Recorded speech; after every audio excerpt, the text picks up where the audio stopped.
Join us for a tale of betrayal and secrets in a world without gods, metal, and mercy. Welcome to Asunder.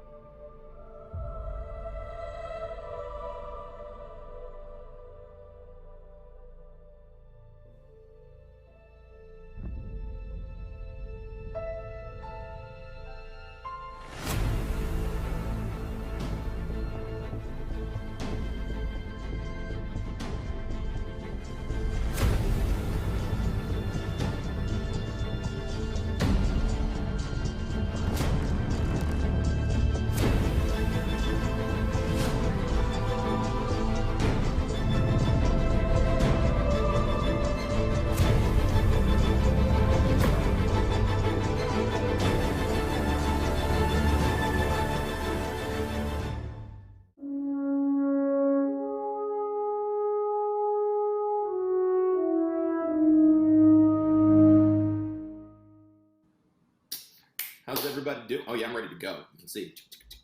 How's everybody doing? Hope everybody's having a good time for our final episode here tonight. I'm Paul. I've been your keeper this whole time. If you're just now joining us, you have 15 hours of show to go watch because you don't want to start here. It's real awkward for you. Gigi agrees with me from all the facial expressions, but I'm going to start at the very tip top like I do every time with Jess. Hi, me, Jess. Nice to meet you. You can find me at go_GG in pretty much all the places online. My pronouns are they and she, and today for the last time, I guess, I am playing Silphi, your bug mom friend, whose pronouns are she, her, and is hoping to do some slurps today. All right. Next, we got Darby. Hello, it's me. My name's Darby, and I'm playing Rin, who is, out to become the lone survivor of her family tree right now. Yeah.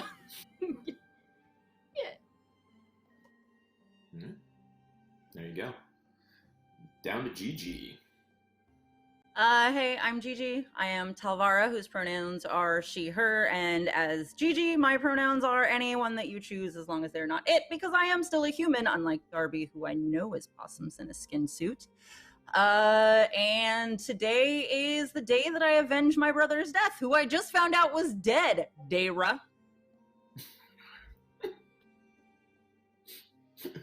On to Marlo. Hi everyone, and I play Dayra. Both of our pronouns are she, her, and neither of us deal with emotions very well. So as you can tell, it's caused some drama. Yeah, I'm here. I'm excited. I'm sad that this will be the last time I'm playing Dayra, and I'm ready to take it out on take out all my anger on someone. Who could it be?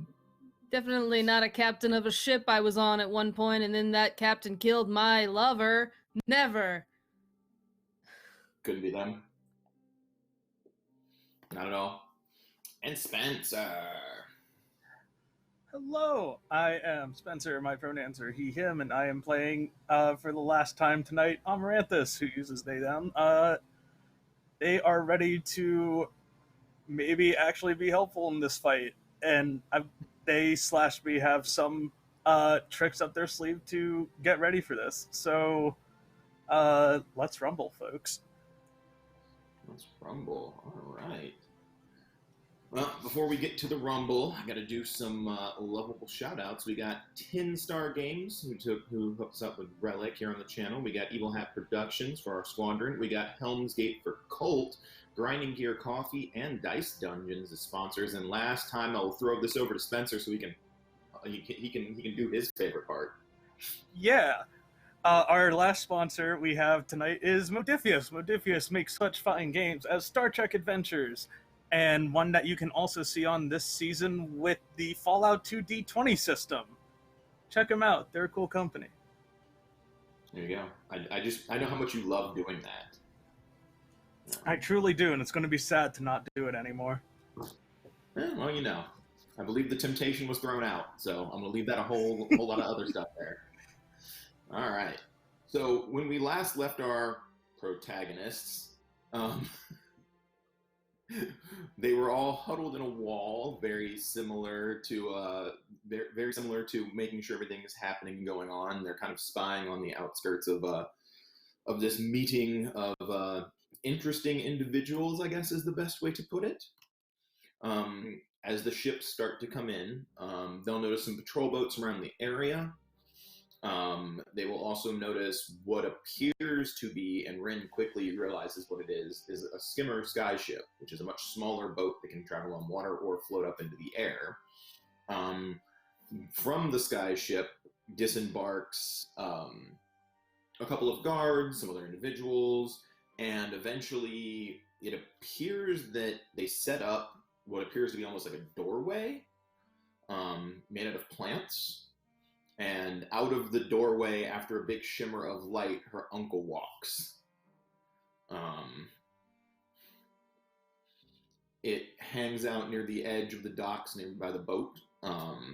He's clearly had someone, it very much looks like, from a plant area, construct him some sort of device that allows him to move much quicker than you think he would. He can just kind of send probably minions out to do things and then step through his little door portal situation, which makes him very hard to track. Very hard to deal with. I wonder what group of plant people we might know of who existed who make things who could have made such a thing for such a scummy person. Crazy. It's crazy talk. Yeah, it's weird. Super weird. He arrives dressed fairly finely, not letting anything show that he might be very, very irked or anything along those lines. He's there, and his people basically secure a couple of the outward houses. They don't move so far out as to disturb where you guys are hiding. But his guards are definitely patrolling the area at this point in time. They look to be made up of several people from several different places. He seems to have an eclectic group of guards, supplementing, the positive aspects of each origin with other individuals. He does not appear in any way to employ any chaos sorcerers. That would seem to be a bad idea, especially after recent events near docks. He might be a little wary of that whole concept. Nobody knows why. It's super weird. Maybe he just doesn't like. He just might like people like that. Who knows? But after a bit, after about an hour and a half or so, a very, very large seafarer shark ship shows up. If you're unfamiliar with what these ships look like, they look like if a kraken and a great white had a baby with another crustacean or mollusk type creature. They look hardened. This one is very large. This one's been around for a long time and probably consumed other ships, possibly other sea creatures, to add to its mass and bulk. It looks not too much bigger than the last time the four of you have seen it. This is, of course, the first time our Talvara has seen it, and is like that. That's a little bit of nightmare fuel. And you all will note that the sails that are there, one of them looks oddly familiar to all five of them, like it might be made out of wings.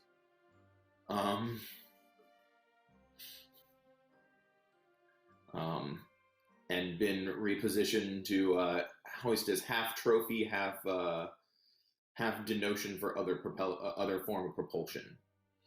It is all of that rowdy, awful, not incredibly disciplined pirate crew you expect the crew of the Blue Shark to be.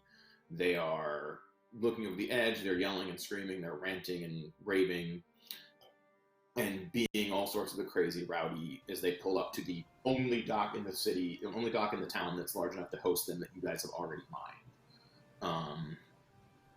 They start to disembark, several of them very unruly, just some of them jump in the water, some of them don't. The almost universal majority of these people in the ship appear to be seafarers. It's very noticeable they're seafarers. There do not appear to be anybody else with seafarers being employed by Leshkin. which is completely understandable. Lechkin himself begins to, like, if you see him, you recognize him from your previous experiences. For Talvara, who sees him for the first time, he's the big guy. He stands in that 6'5" range, not quite as tall as Amaranth, as our favorite plant them, but much bulkier. Got that look of somebody who, is 2 people thick as they are tall, and decided that necks were optional. That Brock Lesnar-y muscular look where it kind of comes into a T. He is covered in that chitness scale that Dayra also has from being a seafarer, and he seems to have grown an extra set of arms since the last time you all have seen him. It happens. They mutate. He has a drinking goblet in one hand, one of his 4 arms, as well as weapons that follow his accoutrement around. A little bit further behind him, probably about 3 or 4 people lengths, is Vek. Vek, whereas in Lechkin takes up a broad area and that awful, terrifying charisma, Vek seems to have that I blend into the background, smarmy, I probably backstabbed my way into being first mate, proto-sycophant look. That look of the guy who's not dangerous because he can hurt you, he's dangerous because of what he knows about you. Whereas in Lechkin stands in that higher, above 6'5" mark, Vek is probably only about 5'6", 5'7", pushing it. Doesn't look full-blown sniveling, but definitely has that look of somebody who's way more smarmy and uses their brain than uses their brawn, which is much rarer in seafarer society. They're mostly built on muscle, so he's managed to parlay and labor whatever secrets or knowledge or capacity he has into keeping his position on arguably the most cutthroat, dangerous pirate crew in the world. In Vek's hands is what appears to be a length of vine. As he comes up on her, he tugs the vine, and coming forward is a new Gaian. This new Gaian is shriveled, malnourished, missing their left hand that appears to be, replaced with a bit of tree growth. And the 4 of you clearly recognize it as your former crewmate, Amaranthus' brother.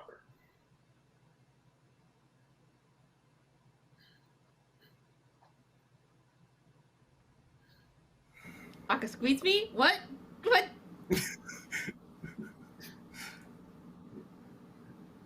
It appears now that he was not necessarily killed in the attack while helping to free all of you, but maimed horribly and kept captive for the past year.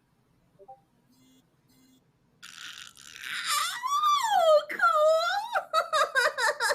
Casual.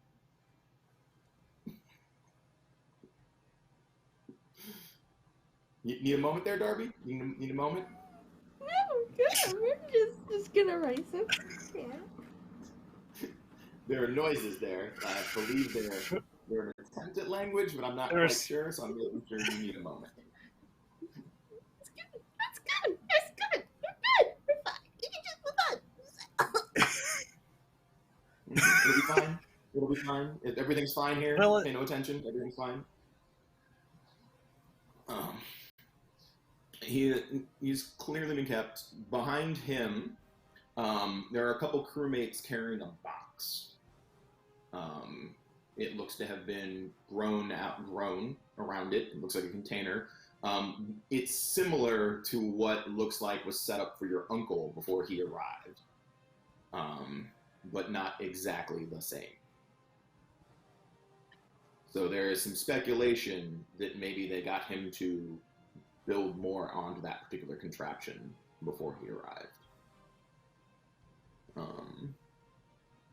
But they are leading him by clearly a prisoners leased in cuffs towards down the docks and towards the larger meeting room. I will let you all discuss amongst yourselves now that you have a bit of a set scene. We can't blow up the main room. Not anymore. Why? Amaranthus is in sort of like an emotional state of shock. Amaranthus's brother is the one in chains. Oh, that's unfortunate. Oh, We have to free him too. Okay. Mhm. That definitely changes the plan a little bit. Also, that door that my uncle appeared out of, that is also very difficult. If people get through that door, they might just be gone. Can we break it? Would I know? I mean, it's a Question door. mark? What's it gonna do? It's gonna fight I back. mean- It's a door. You have a mounted artillery spitter, so yes, you can probably break it. Like, Okay. If we break it just a little bit, could we harvest it and fix it for our purposes later? that's an Amaranthus question right there. Do I know? Would I know that? Maybe, like, it's hard to tell. Probably your brother might know, but he's not in the best shape right now. He looks like he did not do well at sea. Well, we could just They sort of just do that like hand shake thing that means like maybe. Well, we should probably destroy it anyways. It's a fast getaway for people.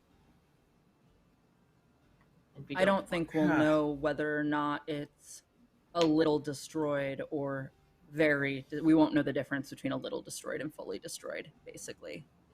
We'll just have to blast it a bunch then, and hope for the best. I hate my uncle.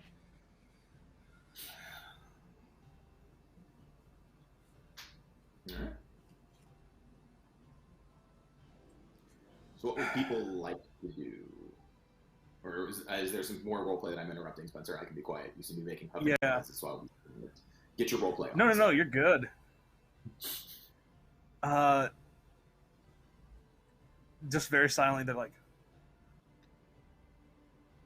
why would they have kept him?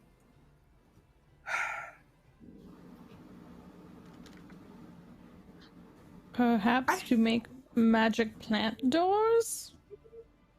Does Amaranthus's brother do the same kind of funky fresh things that Amaranthus can do? Yes, but Funky fresh is not words I would have thought would ever be used to describe anything regarding Amaranthus, just so we're clear. it's But I am for it. Farmer's market fresh? Is that better? That's more where I was. Yeah, perfect. It is so hard not to just start cracking up right now. Dang it, Jess. From farm to table.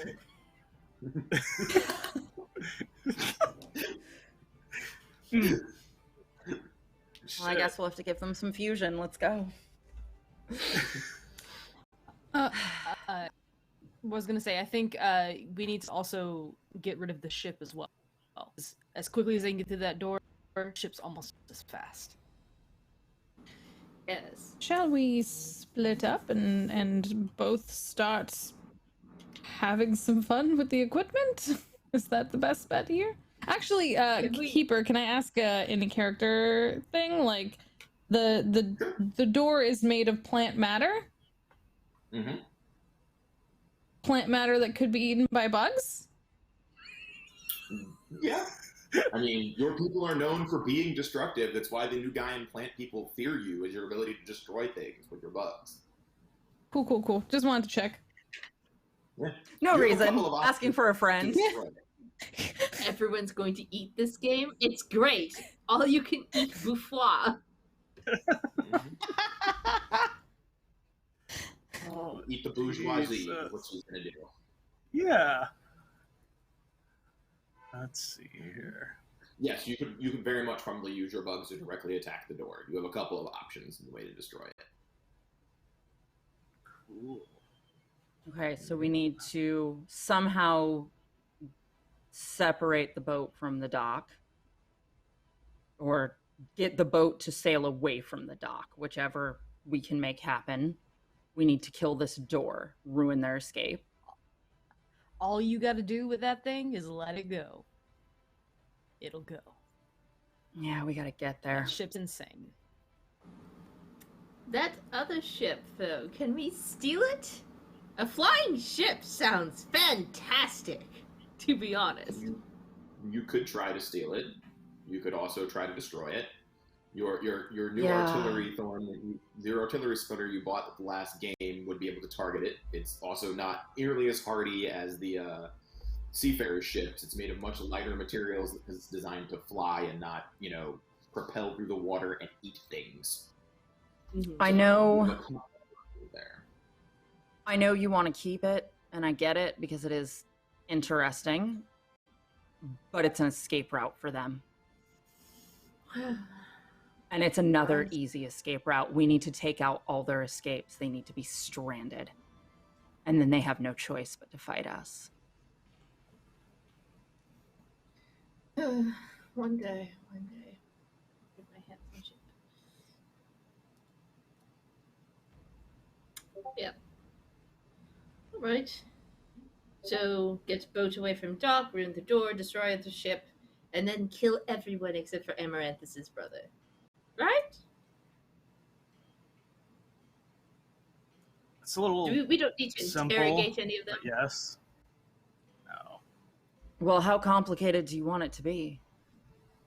Sometimes simple is the best way to go, really, Amaranthus. It allows for the most flexibility. We don't need to know how we're going to do it as much as we need to know that we're going to do it. At least not the specifics of how. We need at least some semblance of a plan. Which it sounds like we have. We don't need to capture anyone, right? We could just kill them, kill the rest of them. We don't need to talk to them, figure out anything. Just blast them. I mean, if there's any information anyone really wants, we can still claim it afterwards. You just need to let me know. Within a minute. Would you mind saving a spot in your stomach for my uncle?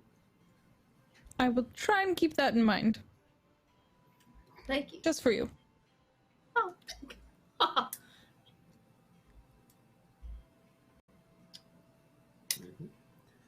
All right.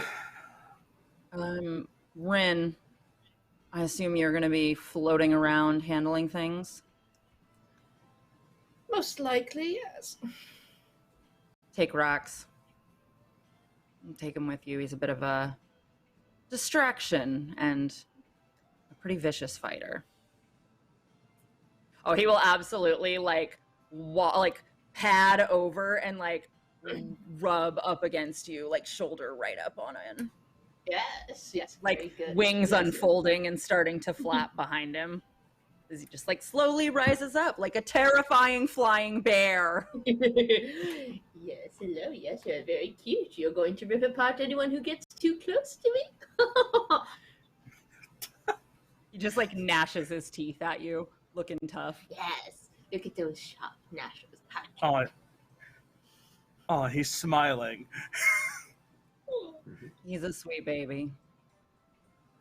And Sweet. I guess before we get ready to fuck shit up, because it seems like that's what's about to happen, I am going to use one of my level 1 powers, Oaken Hide, which is some good stuff. So, for the next hour, attack rolls against my defense, strength, or agility are made with 1 bane, and I take half damage from weapons. Cool. And I will also use my shaping plants thing to make my armor. So I get now, because of my plant mastery, an additional +4 to my defense. There you go. Somebody ate their Wheaties this morning. Breakfast of Champions! There we go. All right. So the plan is to. It sounds like there's going to be some bugs attacking the mirror, or not mirror, the plant. Can't remember the name of the thing now. All of a sudden, The door? The arch of plant matter. The door, the plant door. Are we attacking the boat as well, or are we just going to let the boat, the sky ships, do things? What are we looking to do there?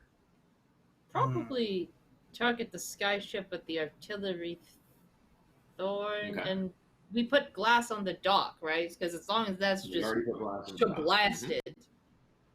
Mhm. Yeah, that's we just need probably- to shatter that glass. Mhm. Yep. So who is going to do the glass shattering or try to do the glass shattering? Does anyone other than Rin have a ranged weapon? I mean, Ame has a bow that they haven't used this entire campaign. That'll do it. I mean, we just need something to set off the glass, but we don't want to be next to it. Mhm. All right. So, cool. Sounds good to me. I assume we're wanting these things to happen almost simultaneously, right? Yeah. Sounds good.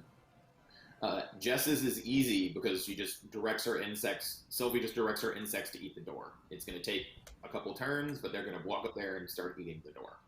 Like, there's no roll for that. It just happens. Nom nom nom nom nom nom nom nom. I just imagine these little termites slowly just swarming their way up the door. Mm-hmm. Nom nom nom. I assume Rin is going to take the shot on the other boat using the artillery one. Alrighty. Oh yeah. Okay. Are you going? I assume you're going to take your free boon from being a marauder to make that attack. Oh yeah. My assumption Forgot was that Silphi was going to give Amaranthus the advice because he's not known for his massive range. They're not known for their massive range skills. So my assumption was that Correct. it was going to be like, you need to shoot here, check the wind. Yeah, you're going to want to angle a little more that way, and let her rip on that one. So if you two want to make me those rolls, and we'll go into description land here in a moment. Oh, absolutely. Let's see. I think this is the one time you see Talvara and Dayra like discussing actual strategy, because absolutely nothing gets in the way of the fact that they are going to kill this guy. They don't have to be friends to kill this captain. Very good. They just Very have good. to fight Okay. together. So, like, I guarantee they're both like, okay, so I'm going to go in and this is what Pox can do, and this is how he's going to be helpful. Do not touch him. He will hurt you. He's not exactly subtle with the pain. And, like, yeah, they're just going back and forth on how they're going to do this once they actually get to this captain. So, with my boon, Mr. Paul, that is going to be a 20. Oh, nice. Mm-hmm. Does the artillery thorn use agility, or am I just agility? Use your agility. You add your 5 agility to it. 18? Cool. So you all have that moment. Rin's like checking all the things Rin needs to do to make the shot, which is not super hard. All the things kind of happen. Silphi kind of times it out with Bug Mom's amazing strategic skill, because weirdly enough, Bug Mom is your ultimate strategist. And she's like, Exactly. 3, 2, 1, go. And just kind of sets everything off at once. You hear the ka-chunk as the artillery spinner sails, does the mortar thing. Shortly afterwards, you see the arrow fly in the air, and we have never seen Amaranthus look more Spartan in their entire career, as the arrow like exactly touches the bag of glass, and the dock erupts into a giant explosion, setting of yellow glass, setting the ship free, and it starts to thrash around from the little bit of damage it took, and starts to go mad. As this is happening and everybody turns to look at this, the bugs are starting to eat through the plant door, devouring everything around it, slowly disassembling it in a manner that's damaging it. The charge lands shortly afterwards, and you place it just on the other side of the bugs, so they don't have to worry about anything happening. And it, clearly hits a stone of crystal as you hear a cracking and breaking noise, and the ship starts to slightly start dipping below the waves a little bit, start to tilt upwards like that. And at that moment, all hell kind of breaks loose because you have multiple crews of people who do and don't like each other. I am not going to have people roll out giant battles against minions because that's just not fun. That does not lead to a cool, dramatic game.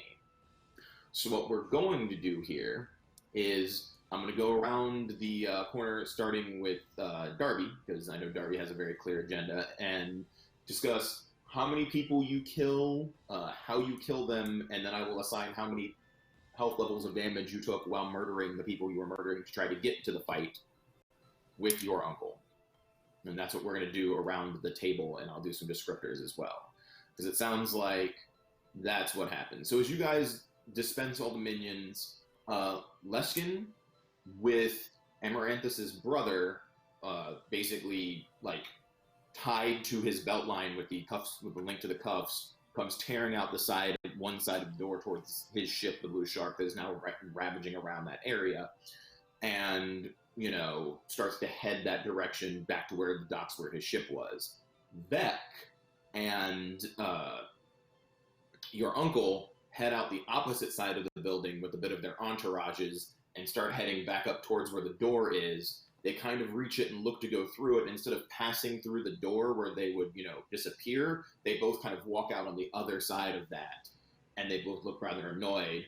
Vivek has one or two crew members from the Blue Shark with him, and your uncle has gathered up 2 or 3 of his guards to continue going out, and the two of them kind of split there to do what they're going to do. And we're basically going to deal with them as 3 separate scenes, which is probably what a lot of the rest of the night is going to be, because this is the epic battle part, and it's epic battle stuff. And clearly we have Silphi and Rin headed toward Vivek and her uncle, and Rin's uncle, and you two can describe what you do till you get there until you both split ways, and then we'll go to the description of the other 3 player characters, and then we can discuss amongst ourselves who wants to go first for their epic battle scenes. So there's that. So Jess and Darby, what cool narration things do you guys want to cover with your murdering hoboiness, as well as probably get ready to make that soul slurp counter go up, because I'm feeling that we're getting some narrated nom-noms is about what's about to happen. Yeah, Sylvie's definitely starts off in more of a support position, like behind Ren, like encouraging her on and like kind of scouting the field to like help and like pointing out things. But then as Rin does all whenever you do your badass stuff, which please do tell us about that, like Silphi would specifically be seeking out skilled looking folks, and then would be taking a second behind cover for like half a second to if you've ever seen Hocus Pocus, when she starts to slurp like the souls out and you literally see almost like an echoey shadow figure kind of coming into Silphi. And I would say one of the skills she takes first is probably the resist, which allows her to impose like banes on anyone attacking with any living weapons. So anyone trying to like come at us, like Silphi would take a defensive to keep them off while Rin does all her badassness.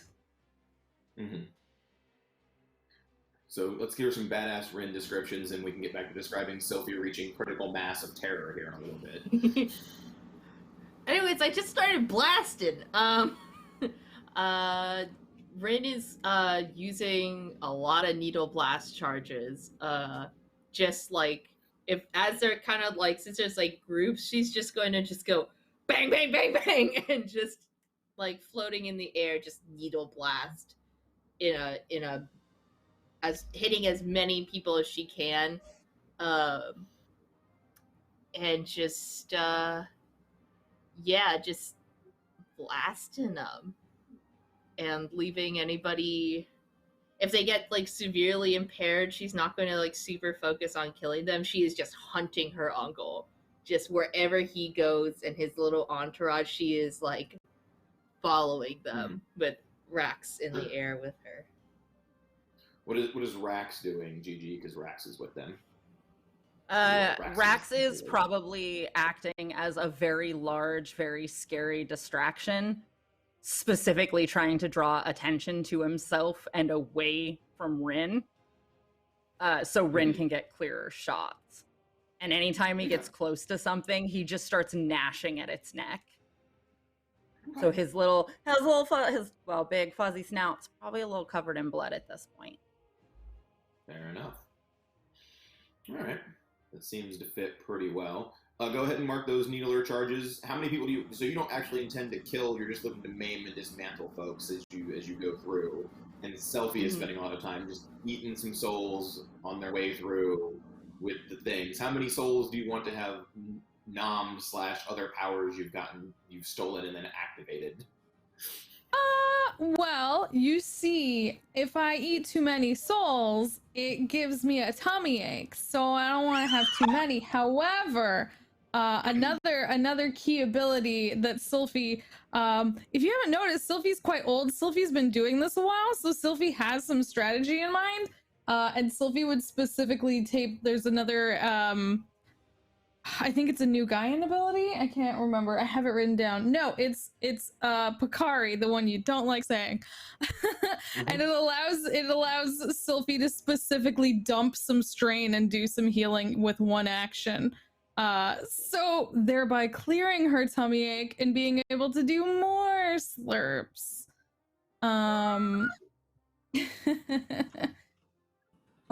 But yeah, I think you might also see Silphi like suddenly like tiny little bug mom, almost grandma age, like little old lady, suddenly like beef out. I think she's probably gonna take like a bit of a bulking, a strengthening, one of those abilities, which I have I made a list. It's here.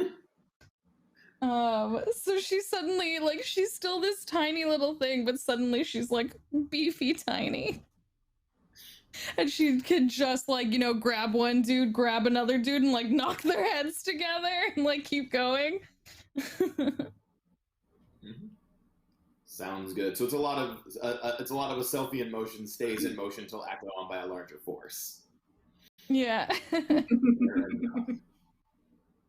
Sounds good. So you guys basically fight your way through. It costs you each. It costs Rin about 2 health levels because Rin is purposely not trying to kill anyone. You're just popping charges and knocking people out of the way. It does cost Silphi a little bit more, but I believe she also healed some on the way, so it'll be about 4 health levels worth of slurp and noms. Go ahead and mark the strain or anything else, extra strains you want to take for eating or anything else you want to do that. And you guys kind of get to the fork at the road where Vec and Dorzen split, and that is where we will leave the 2 of you from that particular situation.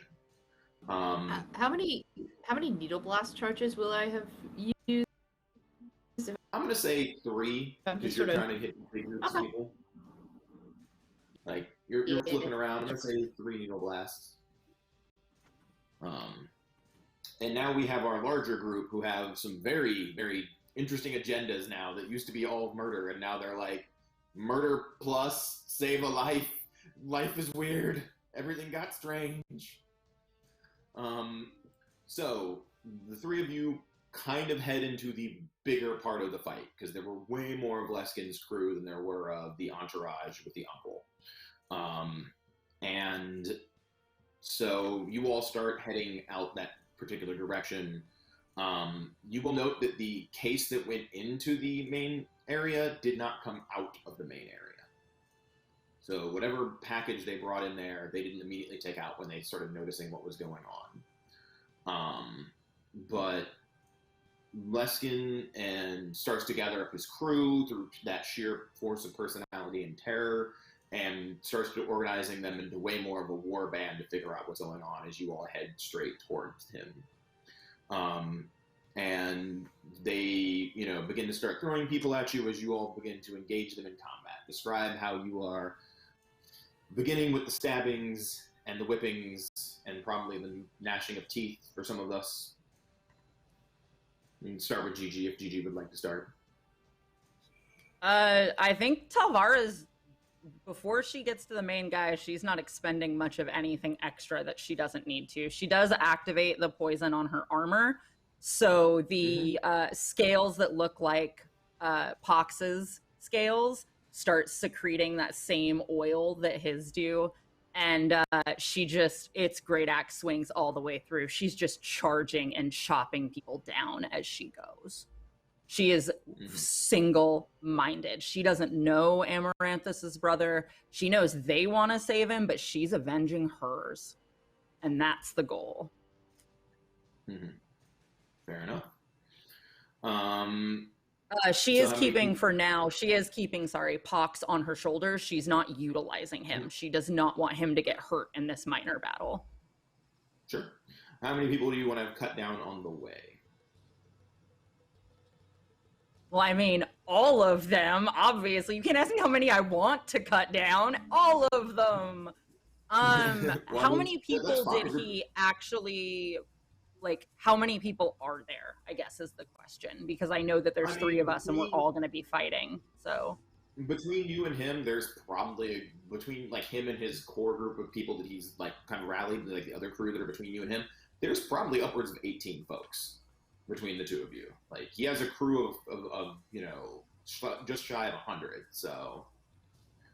I think she would look at Dayra and just be like, half are mine, half are yours. And she's going to cut through 9 and leave the other half for Dayra. Sure.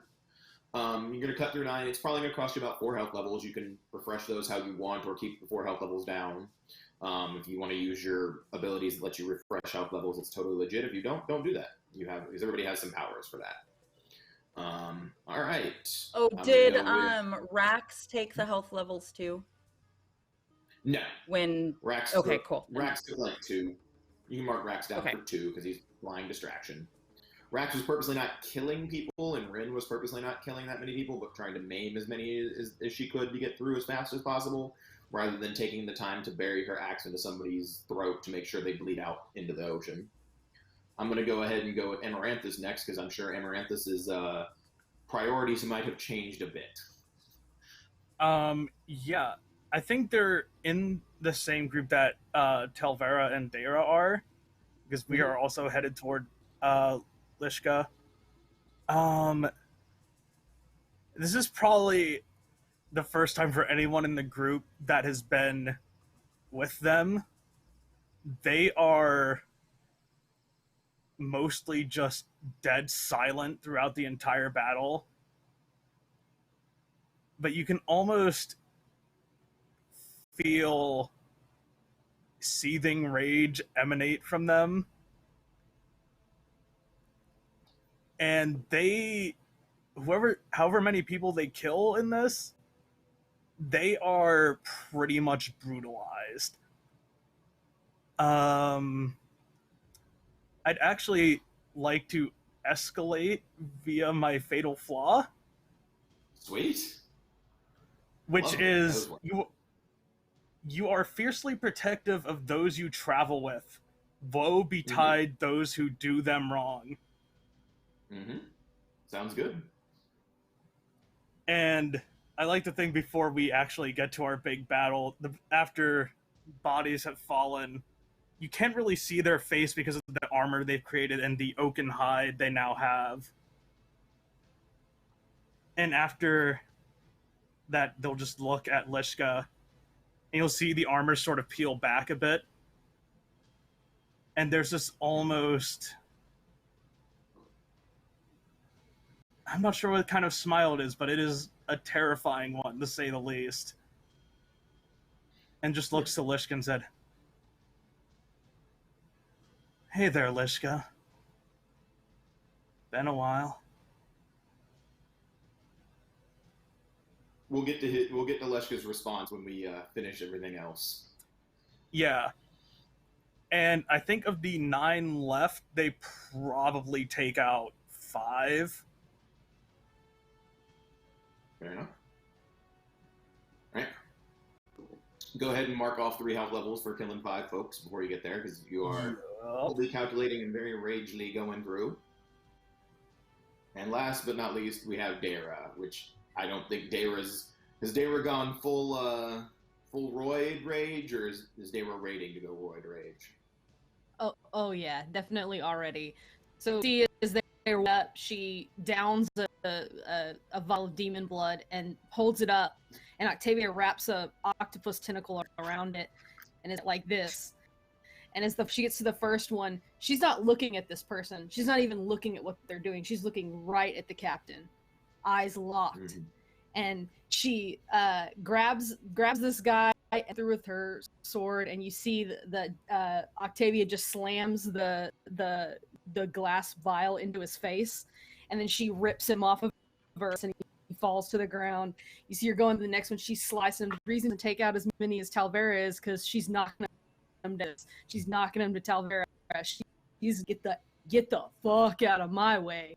I see what I'm here for.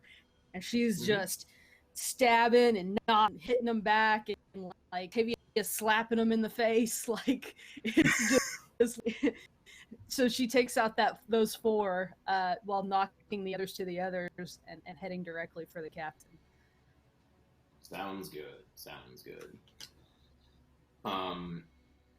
So I'm probably going to do these scenes in a bit order of magnitude as they continue to escalate. So I'm going to start with Jess, because Jess is the least interpersonal of the scenes. We're going to go to Rin, and then we're going to move on to the 3. So there might be a break between the Rin scene and our 3.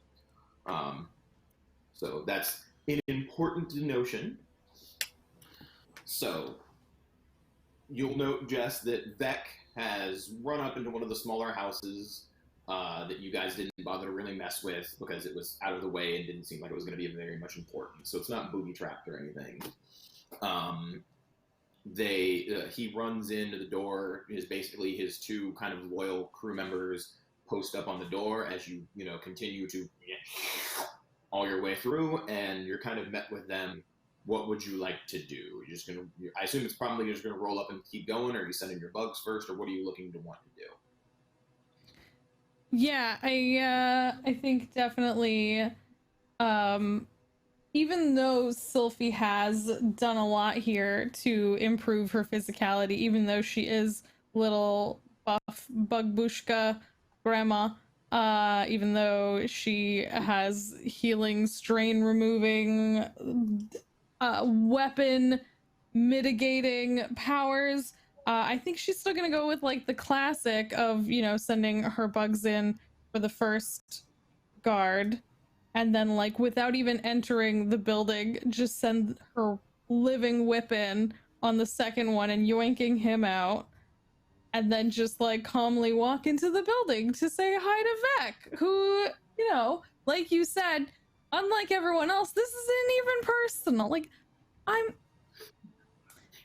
I can see that you have made a place for yourself in the society of the strong and the brave, and you're none of those things, and that's fine. I respect that. But unfortunately for you now, you are full of secrets, and I need those.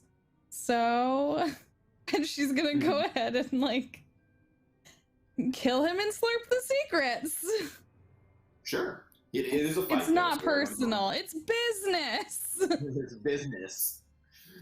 He is not going to go without a fight. He might have made his way in the way of the strong by being smart, but that also made him wise, and he has been effectively stalling. So after you just throw the yoink the guard into the water and the bugs eat the other one, your bugs return to you, and he's like, when you're basically like, hey, we can't negotiate about this, he's like, well, that's a shame.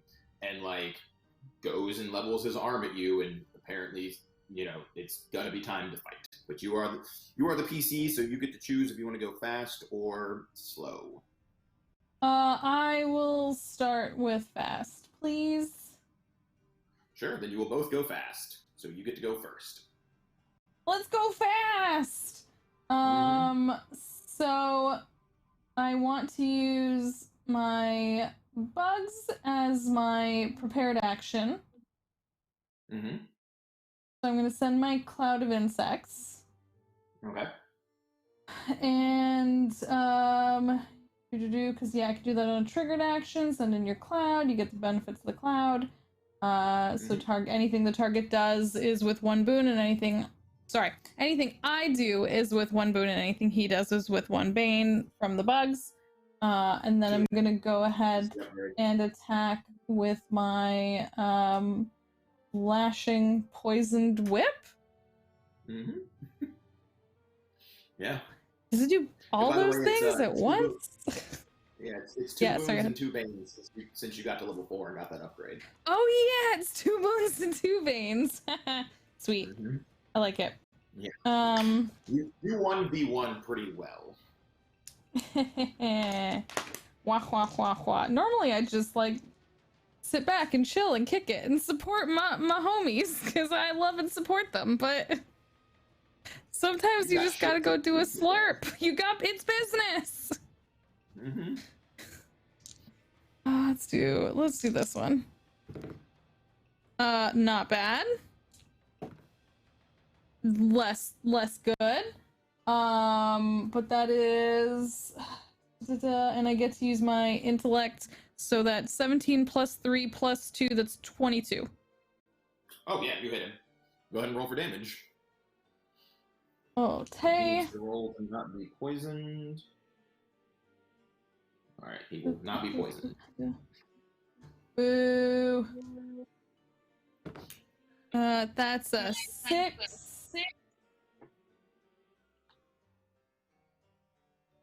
I'm not sure what the lashing does. Sorry, let me go. Lashing gives you additional boons. For every level of lashing, if you have lashing activated, you get more boons. Oh, okay. That doesn't help with the attack. No. You are probably going to hit, because I think you get, 1-2 boons, and you have 2 lashing, and the first living whip thing gives you another boon, so I think you attack with 5 boons. Cool. To be important here, because when you hit him for 6, Mm-hmm. he lurches back, but he's like, why you hit me so? And we'll use his reaction to try to impose a negative effect on you, because he has survived so long that he might be levels of survivor.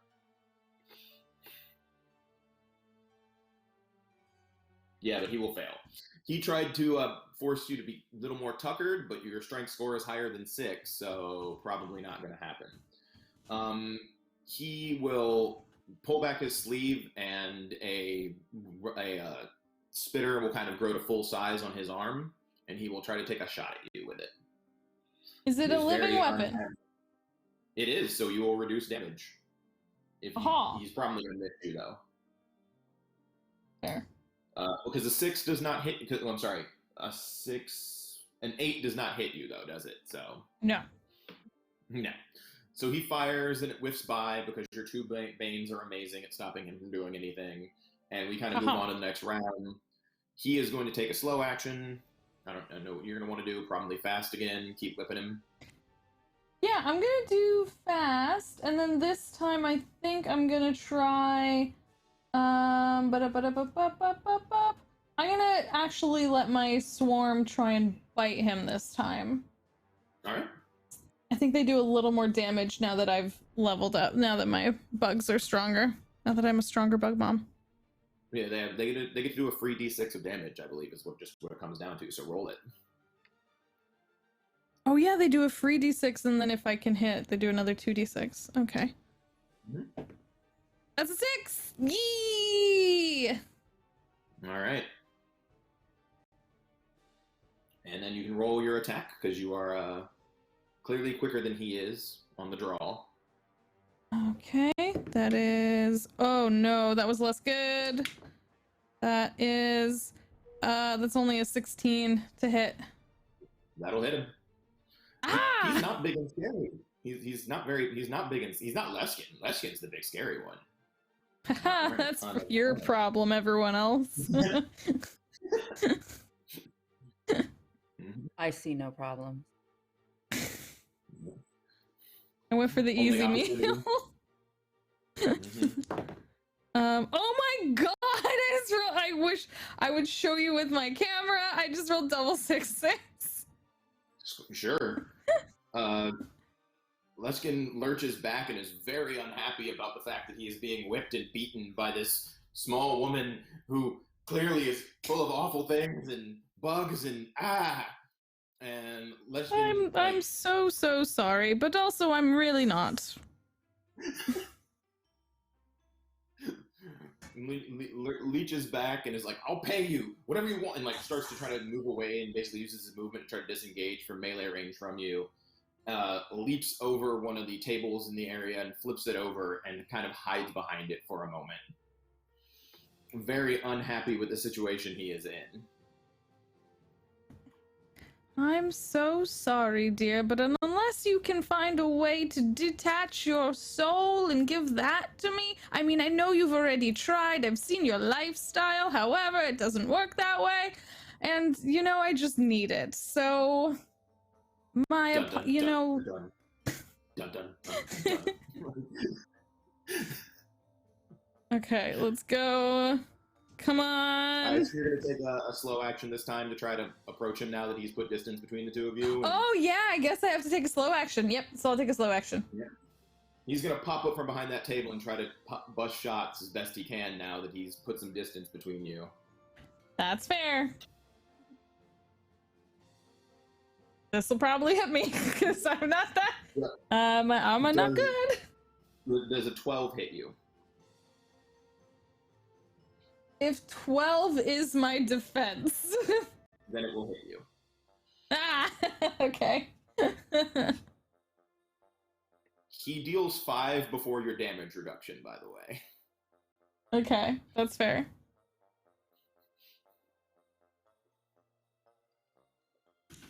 Got it. All right.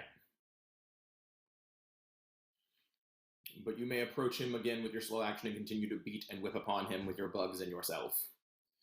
Okay, that is... Okay. Well, I rolled 19. It's going to be +3, which is 22, plus... Yeah, you're good. You're good. Target number 16. You're fine. You proceed to whip him like he owes you money and he stole something from you. It's not personal. Like...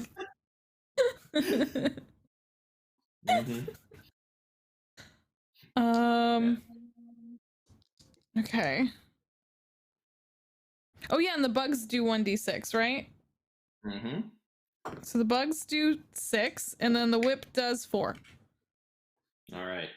Well, at this point in time, I'm going to move into narration because you are just beating him like a government mule, and continuing to roll dice doesn't get anybody anywhere really, unless you want to keep rolling click clacks. No, I'm good. I honestly can't imagine I will continue to roll this good. So if you want to end now, I'm like right on board. Like, I did take a photo, by the way. I will tweet out the doubles. It's not my fault. I don't know how I got like 6 6s in a row, but you're fine. Let's be clear. Like, you're gonna win the fight through attrition because he can't really hurt you for the rest of this combat, and you're just like, I roll with at least 3 boons on every attack. This is just time consuming. Yeah. Sorry, I'm so sorry this is taking so long. If you would just like lie down, like it would be faster. Like... So you basically whip him around this room that he's trying desperately to escape in. He gets more and more panicked as this goes on, as you proceed to like Terminator your way through this poor man. He eventually does manage to kind of impose some issues with you because he's a survivor, so every once in a while when you hit him, it's like, I'm impaired suddenly, or I'm fatigued, this is so time consuming, this is taking forever. So you do get some conditions on you while this is happening, but you beat him down just through sheer attrition and the fact that you control the boon economy is what you do. Which we have found that is incredibly useful in this game, causing you to eventually beat him to the point where he's like, no, not like this. I had so much more to do, and he like fades into unconsciousness, at which point in time you can describe how you eat him. That's all on you. I think like, you know, once he's like passed out, she actually, you know, is like, this, I told you this is not personal. She's gonna like fix his little face a little bit and like put his hair to the side, and then when he looks like and kind of like rest his hands on his own chest. And then like there's like a little bit of like contrition, and then just all right, and then try and make this like quick and easy for him, and just like I said, kind of like in almost like a wispy shadow ghosty form, just kind of draw out his soul and take it into herself, so that she may have the knowledge that she had to get. You know, it's not personal. I told you. Hey, you offered him the ability to give you all of that without dying. He made his choice. Yeah, she offered to be like, as long as you can disconnect your soul from your body, not tell me all your secrets. Not the same thing. I feel like, Paul, you're just arguing semantics because you hate fun. I do hate fun. I have always hated fun. I am hardcore fun hater, very clearly. No, I'm arguing semantics because words are important. Yeah. But as you eat his soul, there is a rush of knowledge. You realize that Vivek has probably been organizing a lot of the kingfishers or in the seafarers for probably the past 7 to 10 years. You have a rush of memories of things, storehouses, locations, but the one bit of information you're pretty sure you're looking for is he is aware of where there is a large area of, for lack of a better term, zombies, which are basically Gaian zombies that happen when there's large amounts of war, that the kingfishers have been basically trying to stockpile and contain to see if they can bring them under control. So this allows you to tell the people that you're working for where basically there's a zombie prison that they can unleash upon Asunder when you get done with this particular situation. Well, that's fun. Silphi definitely needs to like sit for just like a second. Like she's gonna hurry back over to Rin to go support Rin, but she's just gonna sit down for just a moment because it's a, you know, she's a little bit older. Just needs a second to compose herself, and then she'll be like, all right, and then run off. I expect Rin's combat will be very brutal and very quick on one end or the other here in a moment. Because it's time. Do I die, baby? Yep. I believe that is the line, right? Do or die, do or die. Yeah. And you've got Giant Raccoon Baby helping you. So he'll be in there fighting everything too. So your uncle manages to also maintain 3 of his entourage. He, for the first time since you've interacted with him this time around, looks a bit concerned and perplexed. Like he is unhappy about his boat being destroyed. He's unhappy about his door being destroyed. He does not like what is going on around him. He basically heads into one of the other houses, like you said, in the outskirts, very similar to what happened with Silphi and her situation. And instead of like his guys coming on the outside to kind of guard the door, they all go to the inside and begin kind of laying down, like 2 of them begin laying down suppressive fire as you approach. And as, you know, the flying raccoon bear approaches and basically try to keep you from getting inside. They know their job is to protect this man as opposed to pirate crew. These are highly trained specialists your uncle is employing. Gotcha. What would you like to do? You said there's 3 of them. Were any of them injured by my needle blasts, or are they like? No, these were the guys that were directly on your uncle, protecting him as he, you know, rolled away. Okay. So they're okay. She's gonna blast. She's just going to delete them. Like she's just going to have a firefight, is what you're saying? There was a firefight. We're going full blown. There was a firefight. Boondock Saints right outside the front of the house. She's bouncing from place to place to help try to avoid like taking fire. And then as she's jumping from spot to spot, just lining up a shot, not blasting Heartseekers until they look like they've taken like some hits, and then like finish them off with like Heartseekers if she can. She's trying to conserve 7 charges. Conserve some resources. Sounds good. All right. Well, so you want to go fast or slow to start off with, or what are you looking to do? Because we are moving to that being an initiative situation. Let's do some fast actions with Sky Dancing active. Sounds good. Which is, yeah. All right. What is our favorite flying raccoon bear doing? Well, Rax is going to have to take a slow action because he needs to get all up in their business to attack them. All right, sounds good. All right, so Rin will go first with Rin's fast action. Yes, I would like to use swift action so I can move half my speed and take a normal action. Sure. So, and then just let's, I guess, eyeballing one of them. Going to use my exploit weakness. Take a hit, but 2d6 extra damage. Just start blasting. Sounds good. So, yeah, I'll take a. Okay. Okay. 15? Did it hit him?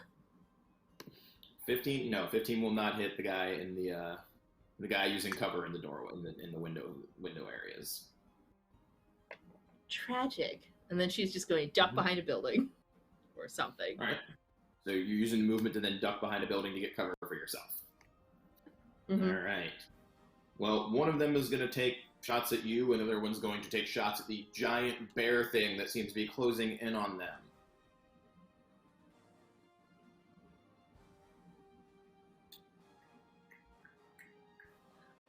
Does 18 hit you, Rin?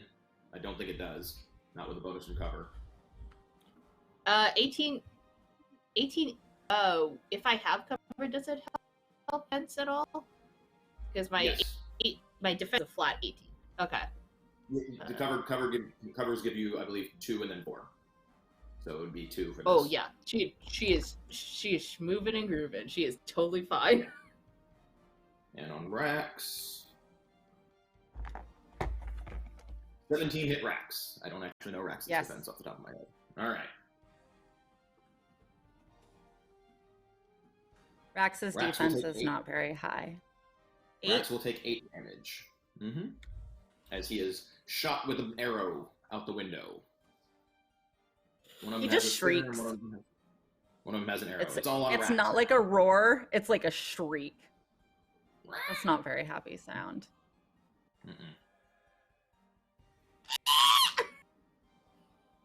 Yes, that's what it sounds like. Just like that. All right. So, what does Rax get to do now? It's Rax's turn. Rax is going to fly in and attack the one that just friggin' shot him, because screw that guy. Sounds good. All right, so make this attack with a boon. +5. Does an 18 hit him? An 18 will hit him. And Rax does, nice, 10 damage. Oh, with those nice. little gnashing teeth. His has little like raccoon face, and he just goes straight for the neck and just chomps in and starts trying to whip him around. Yeah, no, he gets in there. He gets into it. All right, now we are back up to fast actions again for our folks. I think everybody's taken fast, so the PCs will go first.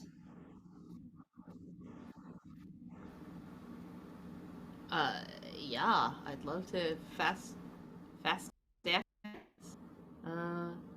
Using swift action again, so that I can move and groove. So you can both your swift actions now, okay? I have 2 uses of swift action. I will save it then and not do that. Okay.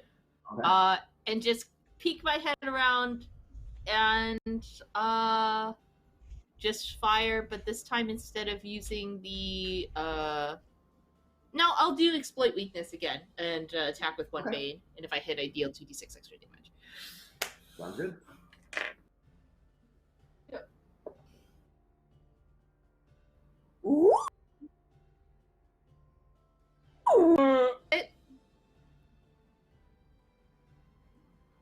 I hear a lot of noises, but no numbers. Oh, I said 18. 18? Yeah. Sick! My spitter on base does 2d6? 2. So you'll do 4. Sick. I don't know why I'm shaking. I do 13 damage to preferably the one, just one of them. The one that shot at you first, or the one that Rax has is thrashing around?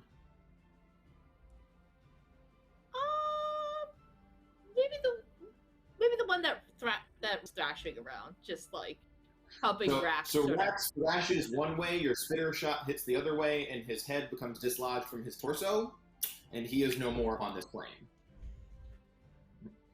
The one with the arrows looks. It is Rax's turn. Is there an enemy that's in melee range with Rax? Since if Rax is taking a fast action. Yeah, Rax can adjust and get the dude that's in the other window area. All right, cool. Then he's gonna just literally flap his wings and go straight for him with a. Oh yeah, that's gonna hit. That is a 20. Yeah, that definitely hits. For another 8 damage. Nice. Big damage, Rax. All right. Rax a monster. Rax is a monster. Sweet baby monster. That one looks real perplexed, and they will, well, not try to take a pot shot at this point in time because this creature is right on top of them. No, they will take a pot shot with their spitter. They kind of level the spitter and will totally miss because that is definitely not going to hit Rax. I doubt a 9 hits Rax. His defense is low, but not that low. No, didn't. When I rolled that 3, I knew it probably wasn't happening. So he lets loose and fires out the cone that you've seen Rin use many times, and Rax just kind of weaves under the cone with his animal instincts. And we are back up to it. This person will take a slow action. What is Rin and Rax gonna do? Fast again, or are they looking to do something else? Fast again. There we go. Yeah. Rax is just gonna try and kill this guy that he's got, so Rin's only got one more to face. Yeah. Which is 22. Hey, my rolls just keep getting better. They do. For 11 damage.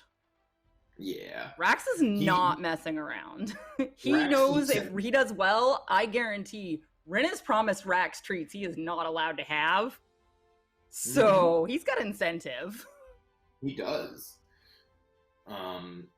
So Rax noms this dude down, opening up kind of the doorway, and as Rin and Rax step through, her uncle is back there. He's physically behind the last protector, who is a fairly well-built individual, kind of covered in what appears to be several living weapons, and is probably a symbiosis mainlander. So it's kind of that last barrier of entry. This person is clearly here to put their life on the line for her uncle and stop anything from happening to him. They've kind of barricaded themselves behind some tables, and he's standing out in front of them. And her uncle basically starts to speak unless you guys jump right into combat. I leave that in Rin's hand. Rin would let her uncle speak a little bit, but just talking will pull out the other item, and just sort of, she has it on a chain, and just sort of like just start dangling it, like swinging it around, just as he's talking. So he'll be like, "What is it you want, niece? What brings you here into my affairs so diligently. It seems, Uncle Dearest, that you are perhaps a little responsible for all of the hardship that my dear compatriots and I have had to go through. I'm responsible for all of the hardship you've had to go through. I don't think I built myself around that. But coincidentally, you kept running into my affairs, and now we find ourselves in an impasse. Truly. Is there any, like, holes in the floor, just, like, at all? Sort of, like... Yeah, I mean, this is a place that's underwater part of the year, so yes, there are holes in the floor. Yeah, Rin's just gonna, like, dangle the ring over the hole. He's going to look very annoyed, but he's not going to jump out from behind his bodyguard, because that's probably a death sentence with Rin. He's well aware that, she is known to shoot people and they explode, so his life is a little bit more valuable than that. He is in a compromised position, not in the position of power. Yeah. No.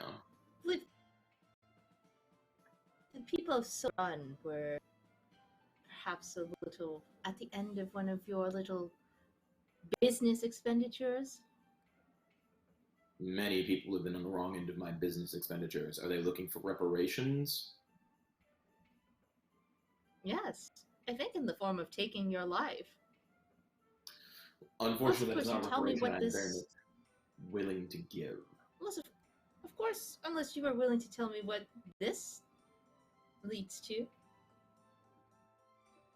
I am happy to tell you what that leads to, as long as you are going to walk away afterwards and I'm getting out of here. Depends. If you tell me the truth. At this point in time, it's a matter of if I'm walking out, I have no reason to lie to you. That would be silly. Then tell me. It unlocks a room in our family vault. A room that has many items of very powerful importance. More than likely, also some connections to some less than positive secrets.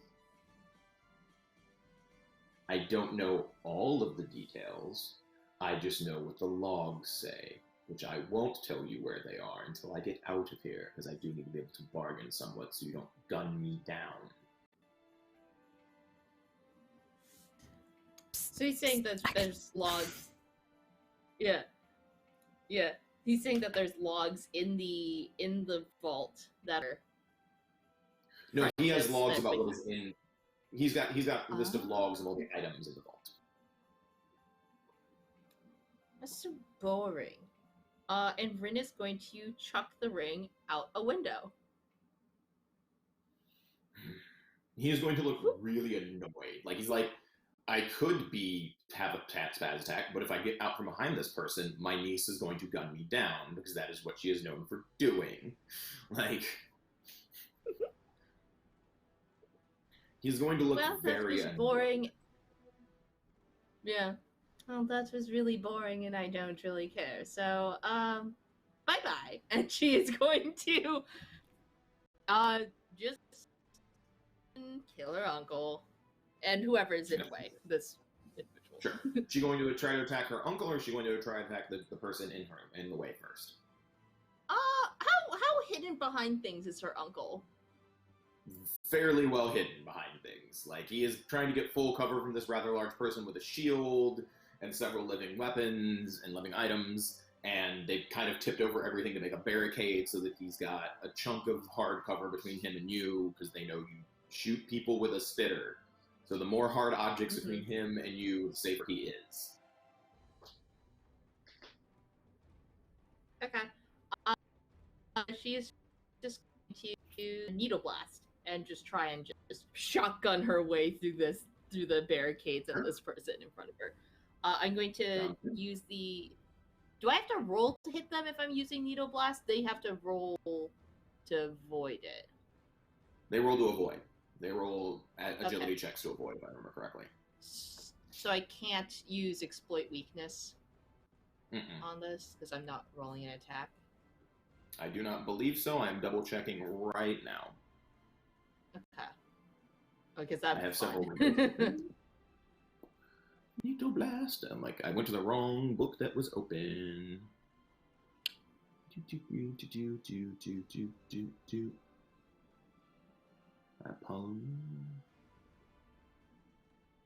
Yeah, exceed on agility test. What level do you have needle blast at? I have it at rank 3. Okay.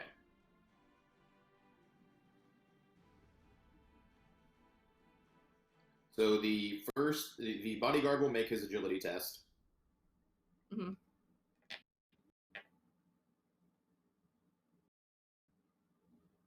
Your uncle will not make his agility test.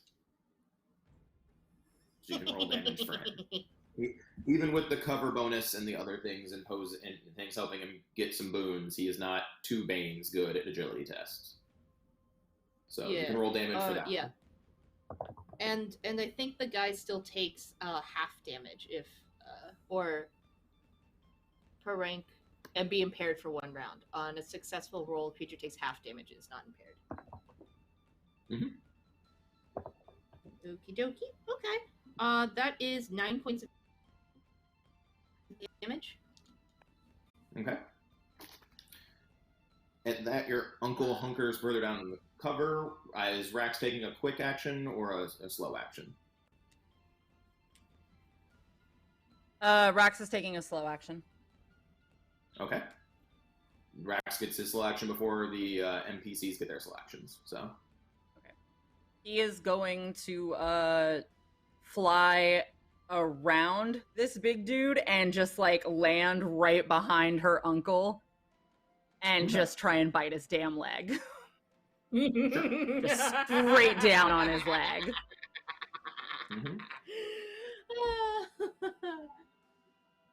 That's probably not going to do it. 13.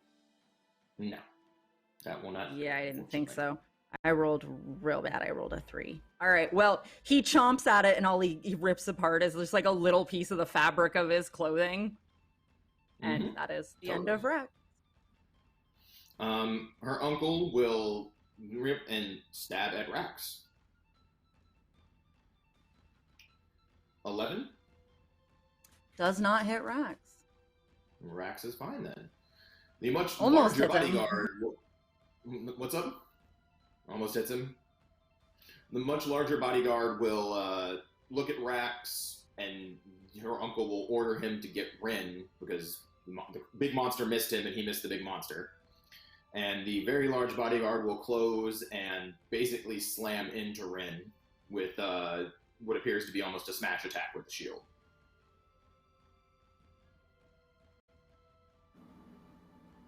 Gotcha. And will not hit because I rolled super low. So you're fine. Just I moves rolled a out of 3. the way and just does a bow. Well, you guys are still in The melee. sarcastic grin on her face just bows at her uncle. She has her shit-eating grin super legit. All right. We are now next round. I think, is everybody going fast? Because everybody's where they want to be.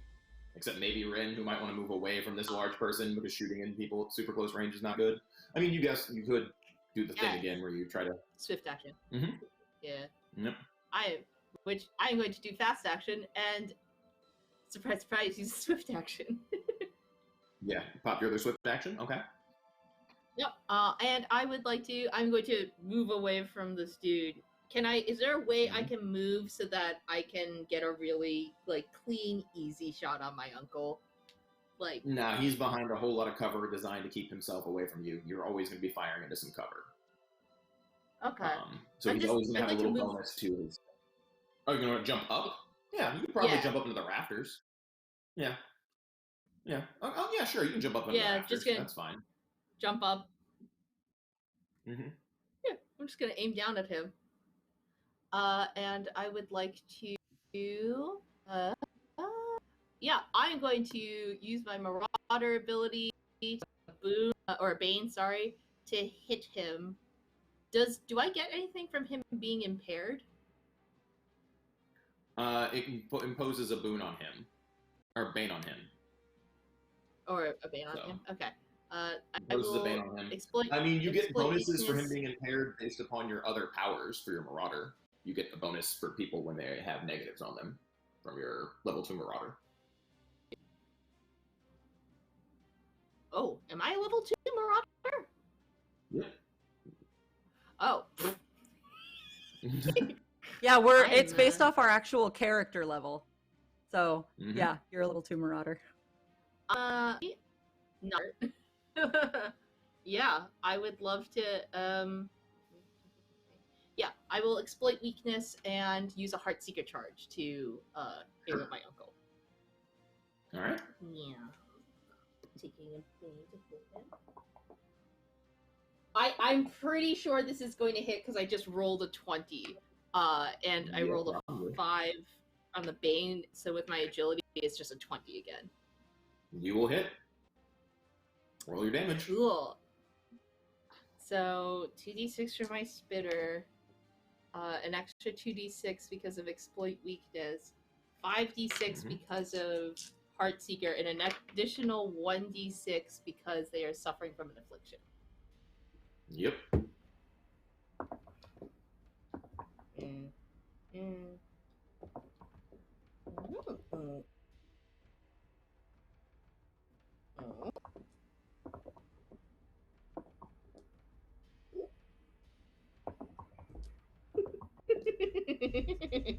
I'm very happy with her damage right now. I like how all of us are just shaking our head at the sound of all of Rin's dice. We're all just like, oh man. It's a mix of all the dice falling, which is so many, and also the maniacal giggling. Like, that is 40 points of damage. Okay. He lets out a scream. He is in a very bad... You hit him for how much last time? 9? Yeah, 9. All right. That's really funny. He lets out a giant scream. He does not actually die in that moment. He will use his reaction to do a thing. Then can I use my to attack him again? What's up? You used a fast action to swift to move. You have to use the slow one to get the 2 attacks, right? No, it's just if I attack, I think. If you attack? Okay, double check real quick. If the action you take is an attack, you can spend a secret point to make a second attack during your turn. Yes, you may spend your secret point to make a second attack if you so wish. Sick. I'm going to just move these dice real quick. Bye-bye, Uncle! You suck! Is there a limit to how many times I can exploit weakness, or just... It's once per attack. Once per attack? Per Yeah. attack, okay. We'll exploit weakness and Heartseeker yet again. Sure. Just see what Roll your bane. happens. Okay. Does an 18 hit him? An 18 will not hit him. Rip. Unfortunate. Yep. She's just gonna mock her uncle mercilessly. Just, did that hurt? Did it hurt a little bit when you got shot like that? Did it suck? Clearly, very unhappy. He's very unhappy about this. Yes, it clearly sucked. This is what you get for being a capitalist, you piece of shit! Just, I don't know if that can play into her fatal flaw, but she's just gonna say it anyways. Sounds or good. one of her yeah. Alright, Rex's turn. Rex is real good at one thing, and it's biting people, so he's going for it. He's alone. That is 20. Will 5 damage. So this time he does get a little chunk out of his leg. He does get a little chunk out of his leg. He is very upset about these chunks out of him. But the first thing he will do is command his bodyguard to get Rin. Get her, get her, get her. I want her done. The gentleman will... she leaps up to the ceiling. The living whip on his hand lashes out at Rin. What is Rin's agility score? 15, I believe? Yes, a 15. All right. So he His whip lashes out and grapples you. You are immobilized, and you take 1d3 damage at the end of each round. The target can try to escape. Doing so requires a strength challenge with 1 bane.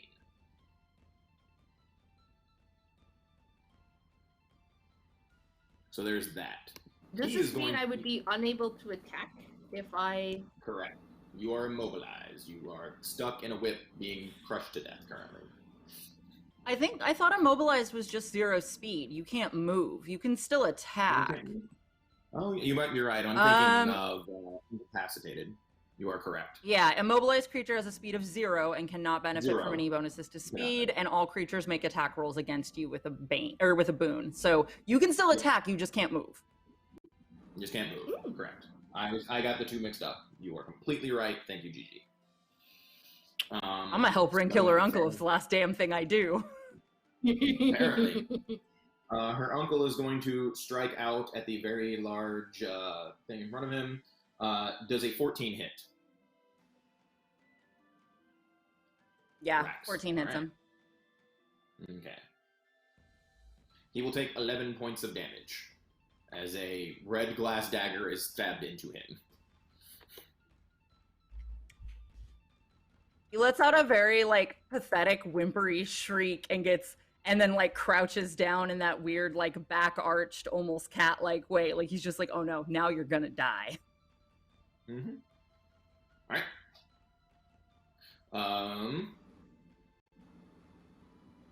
Rin takes 2 damage at the end of the round.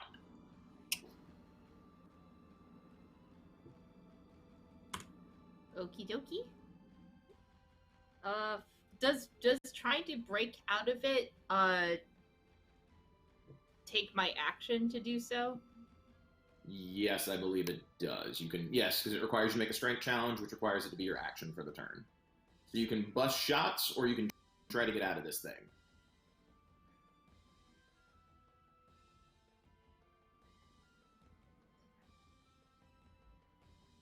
I'm gonna try and kill my uncle. Sounds good. We're going to do not exploit weakness. We're gonna do seize the advantage to make the attack with a boon. Okay. And use another Heartseeker charge. Sounds good. So hopefully this time I'll hit. Okay. 21 21 will hit. to hit. 21 hits. 20 was your target number this whole time, which is what some people have rolled some of. Gotcha. Okay, so 1, 2, 3, 4, 5, 6. So not so many dice, but still quite a number. That's nice. Fun. Ooh. Okay. That one moved. Okay. Hopefully this will kill the stinky man outright. I don't like him.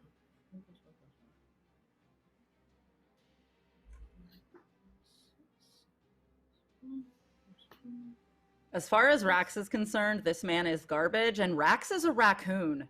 Rax eats garbage. Yeah. This is dinner. That'll be 30 points of damage. He will die. You can describe how he dies. Yes. Ridden, I guess with the whip still, like, binding her in place, we'll just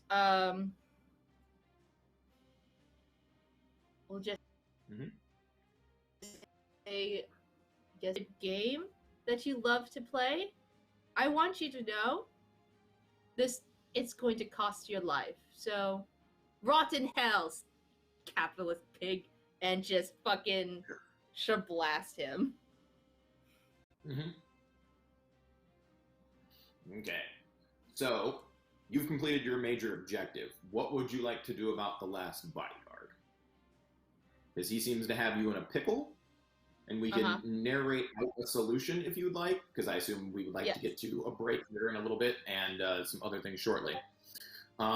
Do you want to see him dead, or is it okay if he escapes? I was going to offer to pay him money to be my bodyguard now. Sure, he'll take that deal. His contractor's dead. He will totally be like, sounds good to him. You can officially just pay him out for the rest of the thing.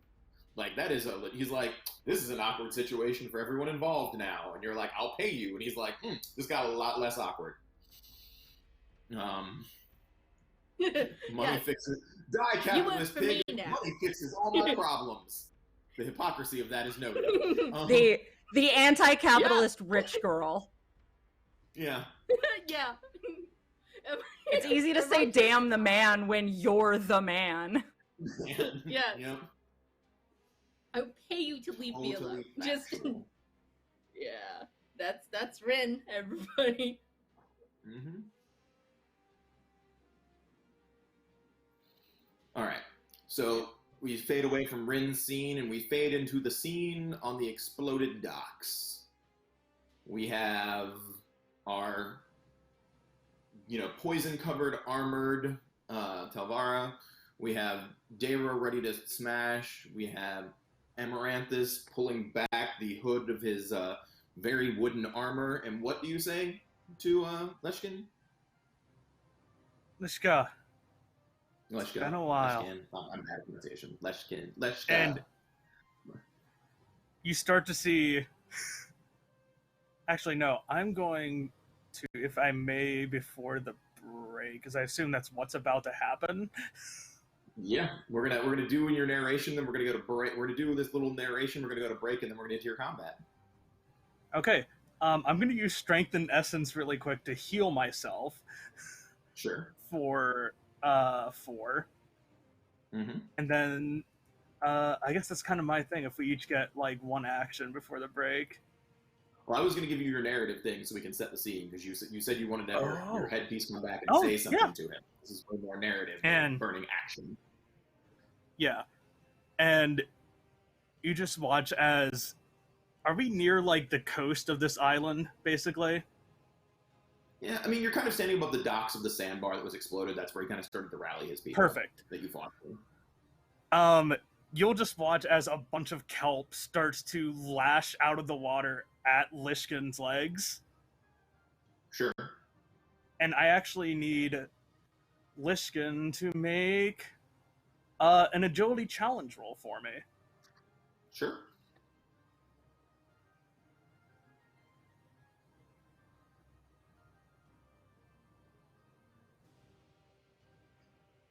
Yeah, it's just the base challenge roll of 10? It just says an agility challenge roll, so I'm assuming so it's 10. It's just 10. Yeah, he's fine. He's like, okay. Yeah, I'm good. Well, that's because I use strength and... I'm going to pass it to somebody else, because that's, I guess, my thing I wanted to try and do. Yeah, but I know you wanted to have said something to him. You were like, good to see you again or something. It was just like, it's been a while. And you just watch as, like, basically, like, moss starts to grow back over their face. Sure. He looks at you with a weird cocked eyebrow, and then looks to Dayra and goes, should I know him? Like, just this, like, complete, like, clearly there's a familiarity he has with Dayra, but just, like, I don't even register who you are as a person type situation. It's very Thanos Scarlet Witch, like, I don't even know you, like...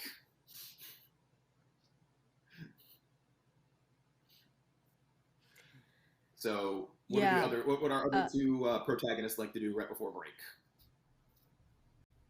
Yeah, you've got their brother right there. Oh. So this is entirely a family affair, then? You could say that. All right.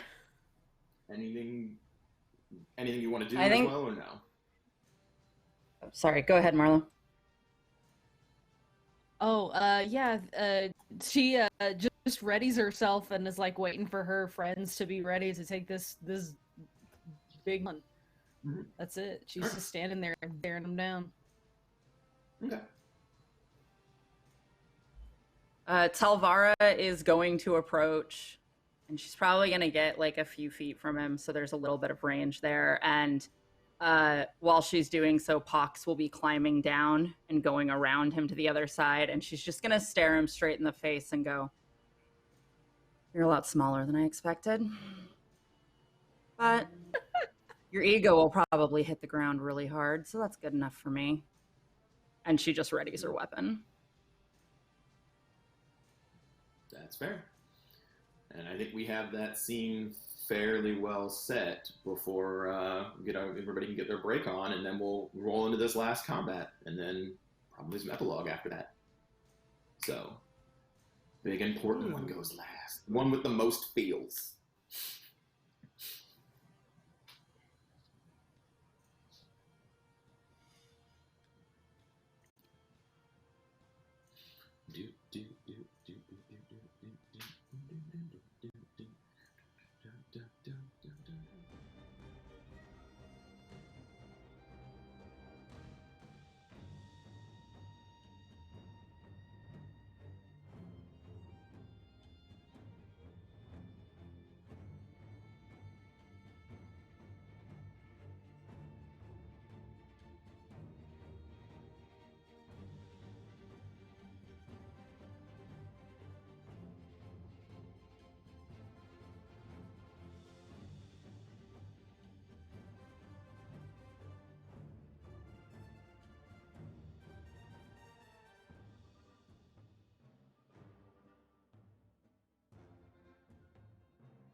Join us for a tale of betrayal and secrets in a world without gods, metal, and mercy.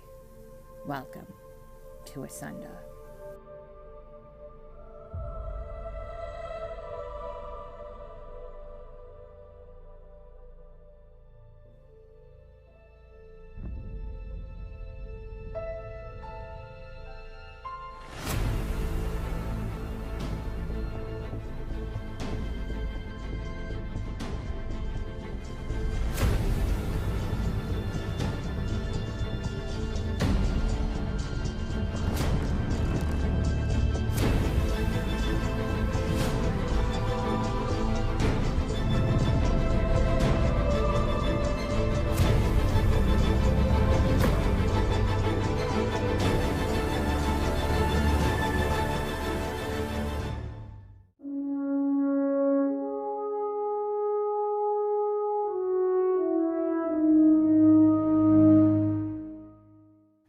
Welcome back, everybody. We've had two interesting combats.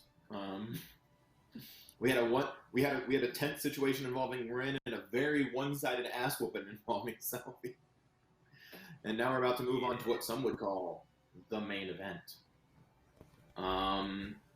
As we last left our group of heroes, they were gathering around the captain and, you know, proceed to position themselves in a manner they're about to fight this individual.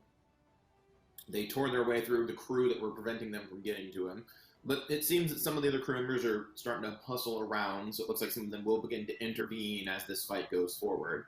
AKA, expect random extras to show up and try to stop you from killing their captain, because he's still the captain. But he looks directly at Dayra. He goes, "So what'd you bring me this time?"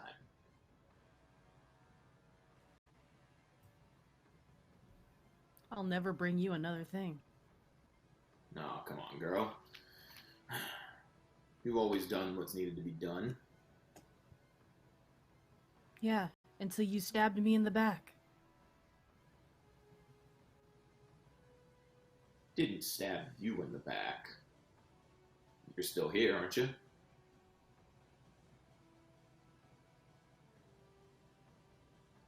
You attacked my crew.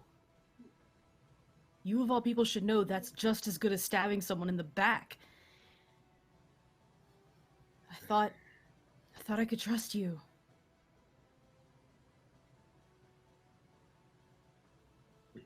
You all should well know that, trust doesn't come easy. When your mom ran off with you, that's stabbing somebody in the back. I didn't run off. She didn't. Yeah, and she took you with her, didn't she? And then you came back years later, talking a good game. And you didn't tell anybody until later. And then I let you go.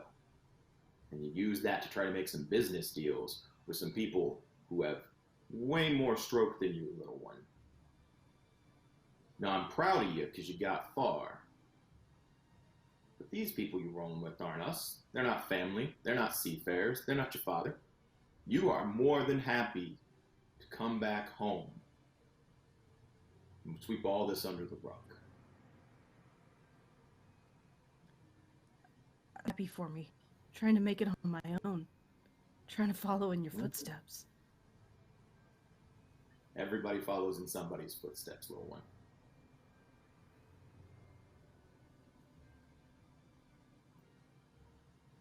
So you're gonna put your weapon down and come back home, or we're gonna spill some blood on this deck? Because I'll let your little friends walk away if you want to go. Because once the shark gets back here. Would I really be your daughter if I let you away? If I turned my back on this?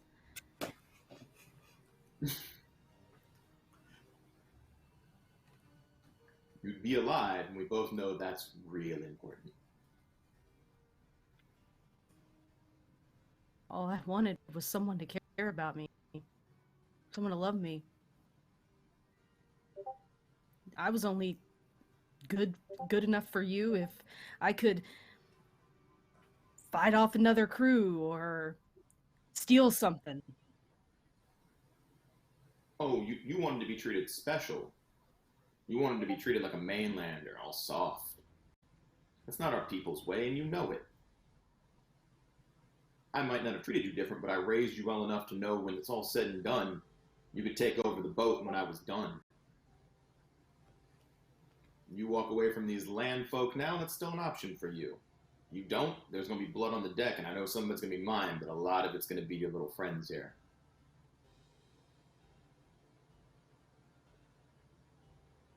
I'll kill you, and I'll take that ship. That's it. Then I'll just be a proud papa. I'll just be dead then, too. I'm fine with that solution. And you guys are more than happy to go into rounds now, or have other responses. Yeah. Yeah, Dayra smirks and then emerge.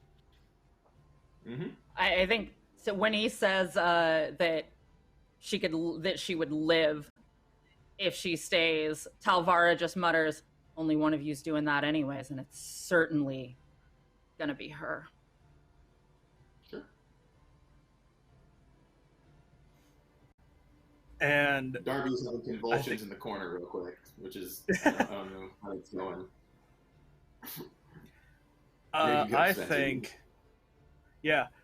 I'm just going to activate a charge on my lashing whip because I'm gonna start fighting things. So, and we'll also just sort of rush forward while keeping careful distance because I don't need to get in close with the whip, folks.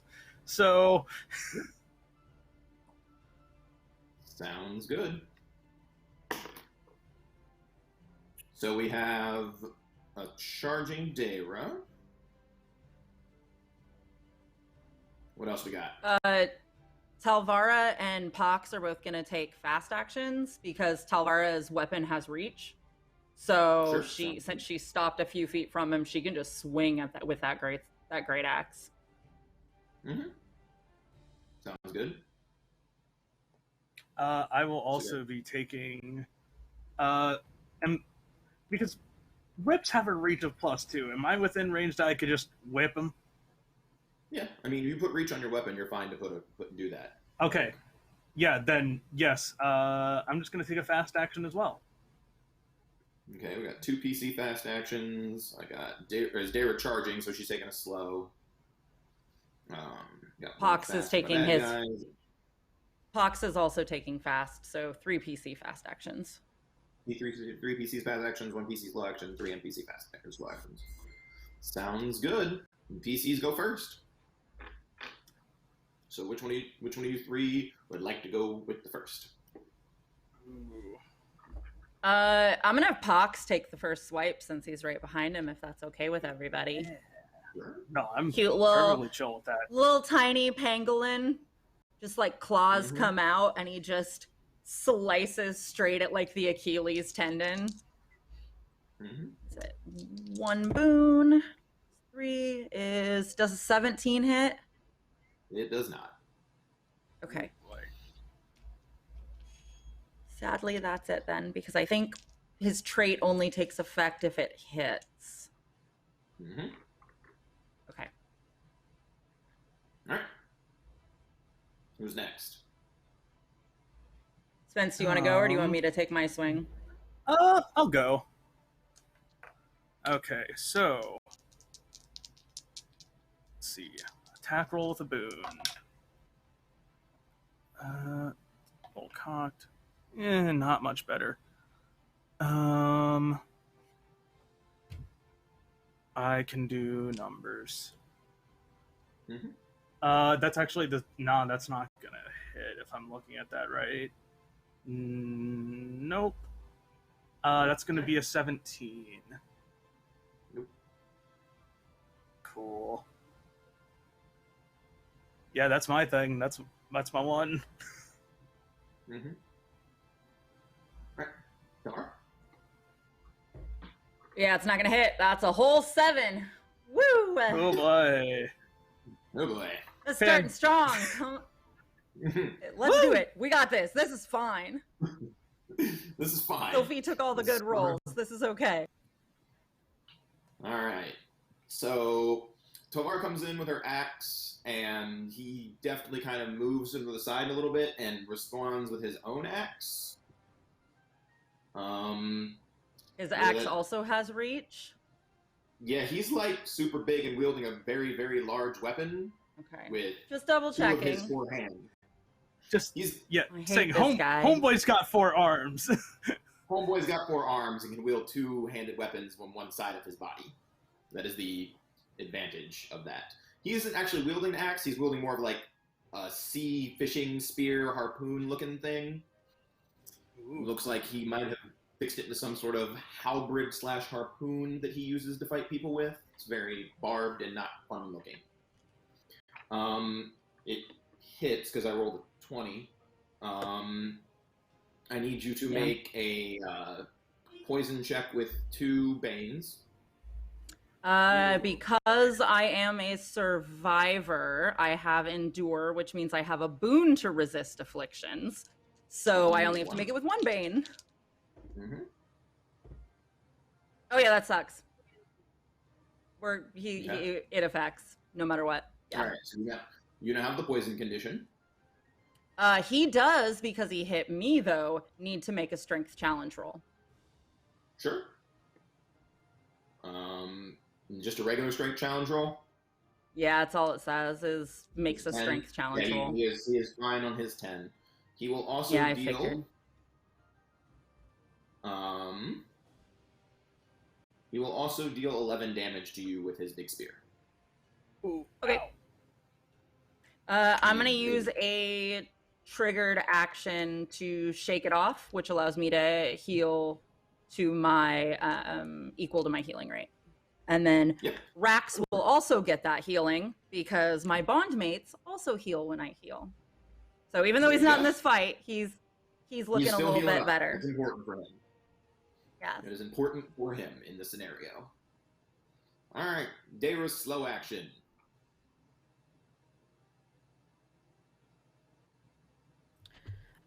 Okay, yeah. So Dayra takes a shot at him, and she is in for the stabby stabs with her cutlass. Sounds good. So let's see. Hit. I have a bunch of bones because I'm all juiced up.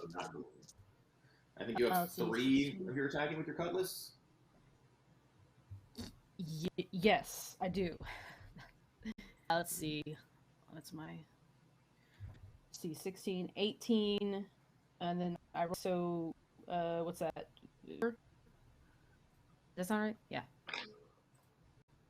Is it 24? 24 to hit. You will hit with a 24. Okie dokie. And then, oh no. I lost a d6. I have many. Let's see, 6. 6 minus, so I think I have plus, because I have deadly on it. So 10? Plus 2. To hit. 10, oh, plus 2? 10 damage. Yeah, deadly gives you a plus 2. What kind of weapon is it? Deadly only gives a plus 2 to martial melee if you have, it does different things. Okay. Yeah. She's using martial melee. Yep. Mm-hmm. Mm-hmm. She's using a bonded martial melee cutlass thing. She did not go with a bonded weapon. She did not go. Are you gonna kill your dad with your dad's weapon? Could be. Could be. Could be. The very weapon he taught me to use. God, I love you. Mm-hmm. I also need you to make your strength strength check for as a response to it. So strength, I rolled a 7 plus 2, 19. So that would not be a pass. So I believe you start off by being impaired for the survivor response. Oh, he is. Okay. Okay. Mm-hmm. All right. All right. So from different points around the area, 2 crewmen emerge One takes a shot at Amaranthus, and one takes a shot at Dayra. Just so you know, the one who's shooting me because of my oaken hide makes the attack with a bane. Sure, thanks. Good to know. So he rolls up and tries to stab you, and will utterly miss because I rolled a 2, and then I rolled a 1 on the bane. So I'm fairly sure 1 plus 2 does not hit you for a swoop. Yeah, so I think you're safe. 3. You're safe there. One tries to go after Dayra. And he doesn't suffer any banes or anything to try to hit you? But I think you're... So, I have responses. Like, I can hit him and stuff. Cool. Does 21 hit? I don't remember. You have a very high defense. I don't... let me see. No, 22. No. Yep. I was pretty sure 21 does not hit you, so... pretty sure you face tank real well, so I wasn't that worried about it when I rolled high. But yes, so you're good. They roll up, bounces off your shield. The other one's like, I can't hit plant people. And we move on to the next round, where I believe a lot of people are about to take fast actions because everybody's all in the in the melee with each other's. Yeah. If fast action for if I need to change weapons, is that slow action? Technically, yes, because it costs Okay, you cool. One of your things. Mm-hmm. So one Yeah, slow, and I then think I'm gonna rest have fast. to do that. Yep. Sounds good. All right, so Damer, Amaranthus, and Pox, who's going first?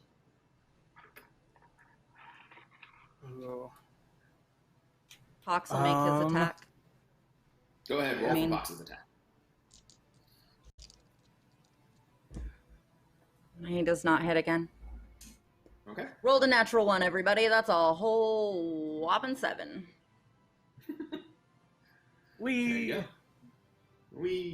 All right. Next, Amaranthus. Yeah. I'm just gonna try and whip Lishka again and see if I can. Sure. Oh yeah, no, that's gonna be a 25 total. That'll hit. So I'm going to deal that much damage. And that's okay.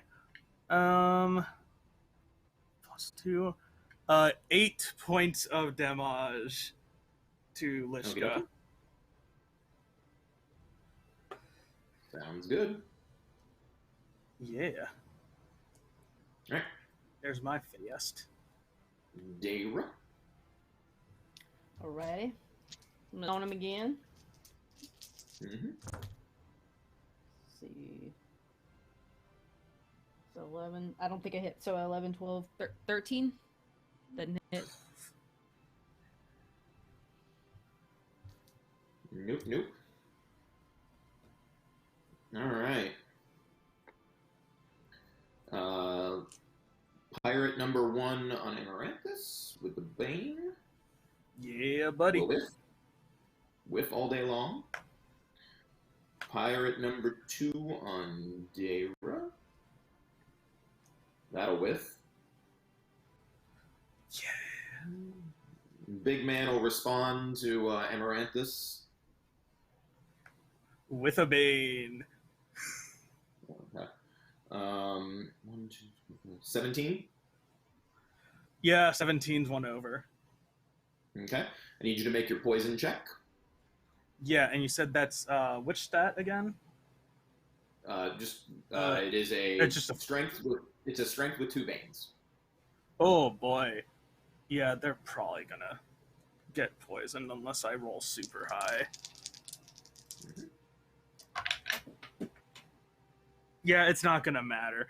Yeah, no, they're poisoned. Poison condition. So Yep. you will also take 7 damage. Okay, which is halved because of my oaken hide. Mm-hmm. So are we rounding down or rounding up for damage? I will leave that in your hand as a player decision right now, but it will apply for the rest of the combat because I didn't see the ruling in the book one or the other.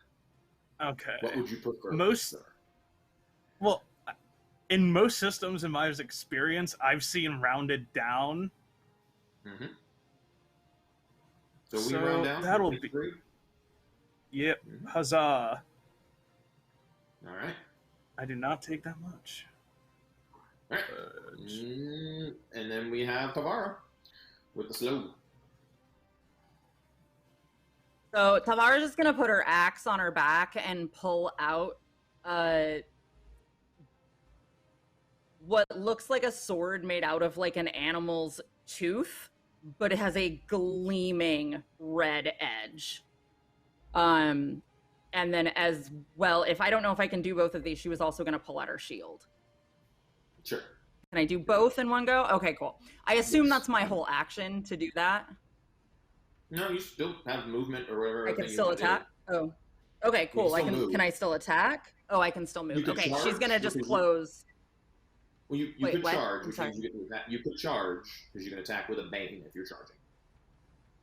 Well, she's already attacking with a bane, so what the hell? We'll charge. Fair enough. So 2 banes, but I get a boon with this weapon, so it just goes down to 1 bane. Let's see what we can do. Yeah, not gonna do it. All right. That is a whole whopping 3, everybody. Talvara's having some emotional problems with this thing, and it's really causing her an issue. Rax ate all the good rolls. That's what we found out. All right. I think we have a whole lot of fast going on. Yeah, just a whole lot of slow fast. part. PCs, take your 4 actions. You guys got this. Yeah, man. I can't. Okay, yeah, I'm just gonna try and whip Lishka again. I don't have a boon anymore because of my bane, so it's just a straight roll, folks. Mm-hmm. Maybe 18. Just miss. Fuck. Okay. We have an idea though now. We're fine. Mm-hmm. All right, well, Pox will make his little, Oh, no. yeah, go ahead. Nope. No. All right. 1 on my D20 Fox. now. What ain't happening? Nope. Nope. Poor Pox. And then Talvara's gonna make hers, which will be flat. How long are we poisoned for? I believe it is for the combat or the minute. I'm double checking right now. Okay. Minute. You're poisoned for a minute. Cool. 19? Will hit. Let's Oh, go. okay. So 7, 9 damage, plus since this is a glass weapon, it is also impairment again. And I am going to use a triggered action as part of being a survivor for exhaust enemy. When you hit them with a melee attack, you can make a strength or agility attack roll against their strength. If Okay. successful, they are fatigued. Mm-hmm. Your target number So is 50. oh yeah, I went way over that. Okay. Even with the boon, or the bane, I went over that. Okay. So he is now fatigued for a minute. Yep. It's a bunch of survivors fighting each other, by the way. It's vaguely amusing. Hey, you know, sometimes there's a thing about surviving. You end up fighting each other because you're the ones that make it through.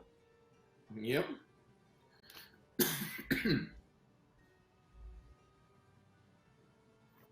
All right.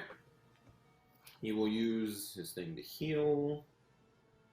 And he will not move on to that. All right. So he is going to be refocused back on Talvara because she seems to be the one rolling up and doing all the things. He now has 2 banes for impairment and fatigue. Mm-hmm. He has 1 for fatigue. Or 2 boons, I'm sorry. Or yeah, 2 banes, 2 banes. She impaired him as well. I impaired him when I hit him. I hit him with a deadly, from my weapon. That was plus impairment. Weapon impairment. So now he is down to no banes, So- is what he is down 11 does not hit you. Oh, no. No. But he needs to make a strength challenge roll. Okay. Or his roll was a 4. He is also now poisoned. No. For his poison. I was asking when he was making the strength challenge roll for.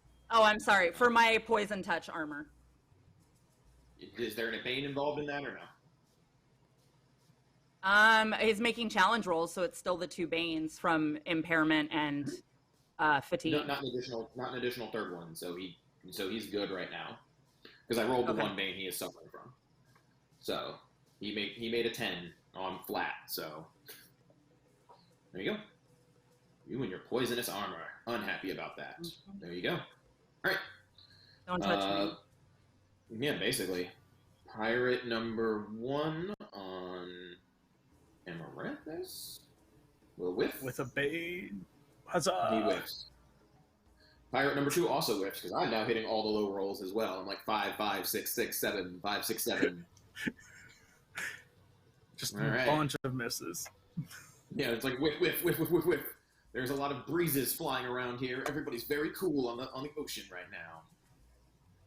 All right. I assume everybody's going fast now because of player characters and everything else. Everybody's moving just in a super fast ride. So I let 4 player characters figure out who wants to go first. I'll go first just because I'm just going to use a power and be done. I'm going to use my enhanced shape plant so I can make attack rolls with the boon again, and it deals an extra d6. So once I'm able to attack again, I'll be dealing 4d6 of damage with my attacks. So I'm just going to activate that power and wait. Sounds good. All right, next. Pox hits. It's a 20. There you go. Yay. Little cutie. So he does need a strength challenge roll. He rolled an 18 on it, so that's even with the bane. Or bane. Yeah, that's right. He's rolling flat because of all of his freaking nonsense. Mm-hmm. Even though he has 2 banes from us, so he gets 5 damage against him from a little teeny tiny armored ball. All right. I say teeny tiny, but it's like the size of a dog. He's not that small. There you go. It is the smallest person in the fight. There we go. All right, so we got Dayra or Talvara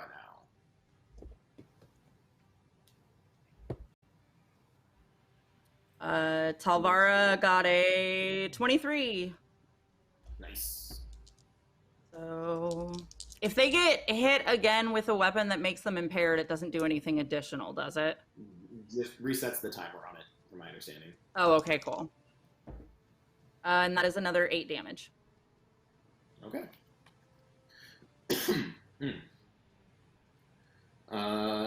He is going to hit. He's going to respond by using the survivor thing to try to impair you. So.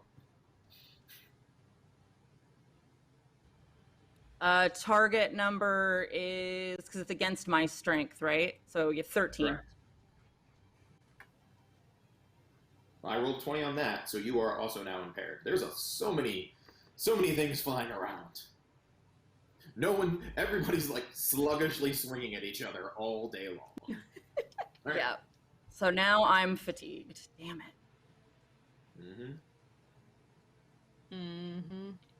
Yeah, I'm gonna swing on him. Go for it. See, 17. Yep. So 17, 18, 19. Good. 23. Yeah. You're good. Alrighty. Come on, big dams. 11, 12. What'd you get? 14 damage. Nice. Unhappy about that. He is, unfortunately, right now focused on Talvara because of all the things Talvara keeps doing with all the amounts of things that Talvara throws in his general direction. 17 hit or no? Didn't think so. Yay, shields. They are so good. All right. Pirate Uh, 16 hit our favorite plant man, or no? Plant person? Is that with the Bane? That's with the Bane. Damn. Yeah, that just hits me. All right. 7 rounded down again, so 3. Woo! Okay. I'm looking pretty okay, actually. I'm okay with this. All right, and other pirate on Dayra with the big fat 1! Nice! As you guys are all caught in the fray, you can see more members of the crew starting to rally towards the location as everyone seems to be going at it. You can probably expect to see 1 or 2 more pirates in the next turn or so. Alright. Alright. Cool. Fast actions, I think, again for everybody. Yeah, I think think it's around just the fast ones, yep. all fast as fuck, Everyone's boy. going quick. Mm-hmm. Ooh, Pox got a 20. I can't do math. 25. That's a big number. Pox will hit. He will Yeah, resist so I Pox's need poison. again. The guy sucks. But he does take 7 damage. Oh, yeah. Unhappy about that. Nice. Mm-hmm. I think they're getting annoyed that the pirate's the only one hitting them, so they're gonna turn their whip on this pirate. Sure. And with a boon.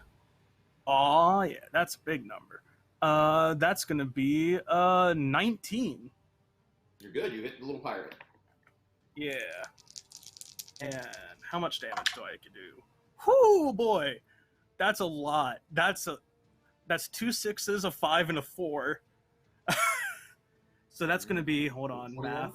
16, 21, plus 2 because of my plant shape stuff. So 23 points of damage to the pirate. The pirate dies. You have killed the pirate successfully. Huzzah! You have successfully killed someone in this campaign. Huzzah. Damn. Wow, that really is like their first kill via rolls. All right, cool. Next. Next. All right. Dayra Talvara. Talvara hit that 19. Just barely. Cool. Roll it. And then I also want to exhaust enemy. So he takes 8 damage, and then I'm going to roll against his strength. Oh, yeah, that's fine.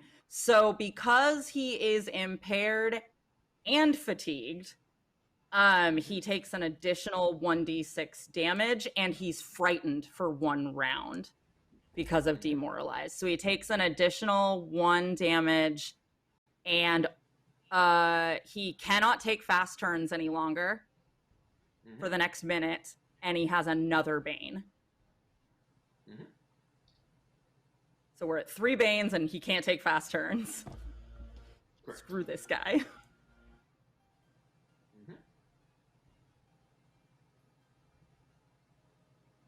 Dayra. That's me. Yeah, I think seeing all of this happen is gonna take a huge downward swing. She's putting everything she's got behind it. Can she hit? And she cannot. She swings and then catches instead of hitting him not it ends and bounces off the field, and her arm bounces back and she's like, ah. Fair enough. Okay. Well, he's going slow now. The one pirate up is going to take a swing at Dayra, probably missing horribly. Because 20 does not hit, so that's a whiff. And then we have some slow pirates.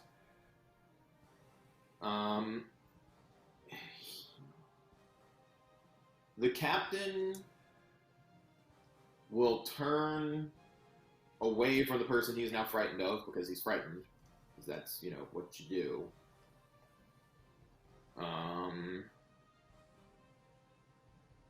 Look around, and he'll take his shot at the man with the whip. Or the person with the whip. That's because they're impaired, right? Mm-hmm.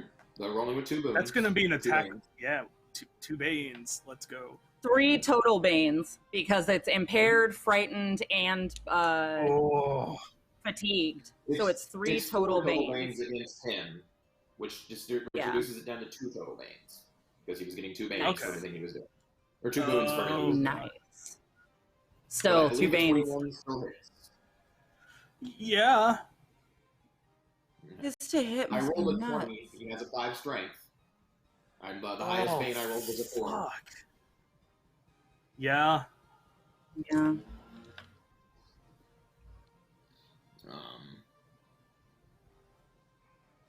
You're not My gonna luck's take very about much to run damage, out rolling with right? these spoons.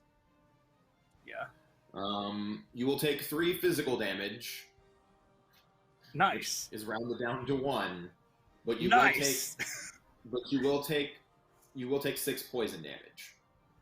Oh, You are already poisoned, and he does 2d6 for the poison. Ow. Okay. Ow. Not looking so hot now. Ow. Yep. 2 more pirates arrive on scene and move up to people and begin to get ready for next round where they'll be taking some fast actions. But yep. Who's got what?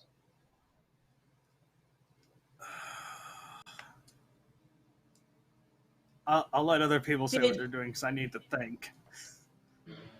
Did he move away from Pox and I? Yes. Okay, then we're both taking slow actions because we need to get to him again. Okay. Let me then. Mm-hmm. Okay. 18, 20. 20 hits. Let's see. What do we got here? 7, 14, 15, 16. Nice. He will use his response to do some healing for his last healing.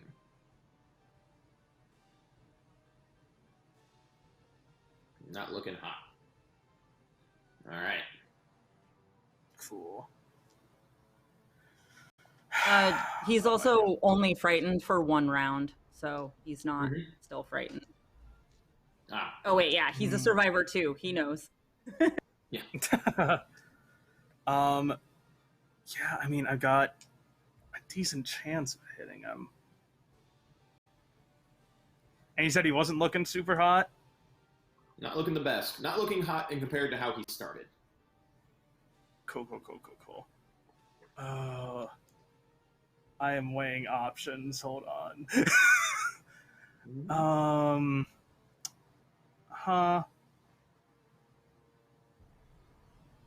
Let's see here. Yeah. Well, so if I do a slow action, I'm allowed to like move and also do a thing, right? Yes. Okay. I'm going to damn, this is hard decisions. Have they used the triggered things like an attack of opportunity yet? I can't remember. No, they have not. Cool. There really aren't too many triggered attack of opportunity type setups in the game. Yeah. I'm going to attempt to move away. Sure. And then I will use the seeker point I used from escalating earlier, so I can use my strength and essence again and heal myself for 4. Good call. All right. That was... Well, I got some fast action pirates. If you're going slow, I have some fast action pirates that need to go. Yeah. Cool. Okay. I have 1 pirate on Dayra who will probably whiff and whiffs. I have 1 pirate on Pox because that thing is... Does a 16 hit Pox? Yes.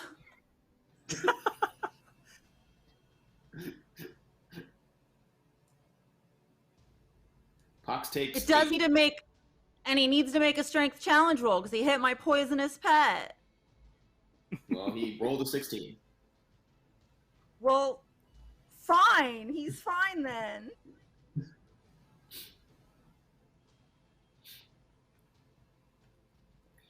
All right, and then one pirate on Talvara who whiffs with a giant big bat 1. Aha. All right. Eat shit. Now the slow turn for the PCs, which were you moved away and healed. I believe Pox and Talvara were moving up. Yep, we're moving back in. Or, well, I guess if Pox has a dude on him, Talvara might... Yeah, we might actually go mess with that dude instead, because she's not totally screwing around with somebody killing her her baby. So Pox is going to attack first, which is a 18. Yep, totally hits.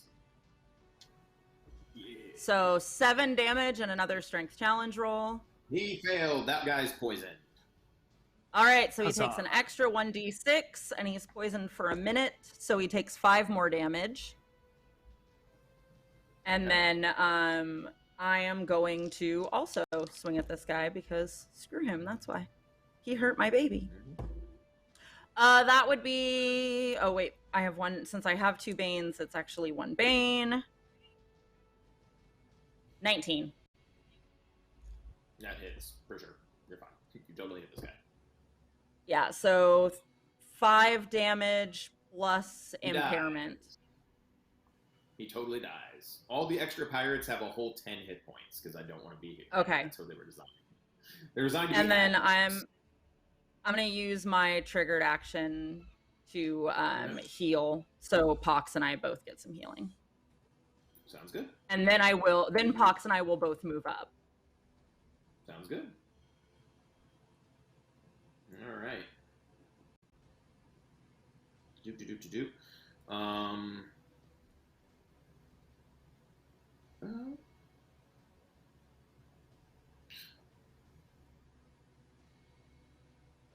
The captain looks at Amaranthus and then looks at the chain on his hip and then remembers the things that Dayra and him discussed at the beginning and turns and pulls his brother to him and uses him as a shield.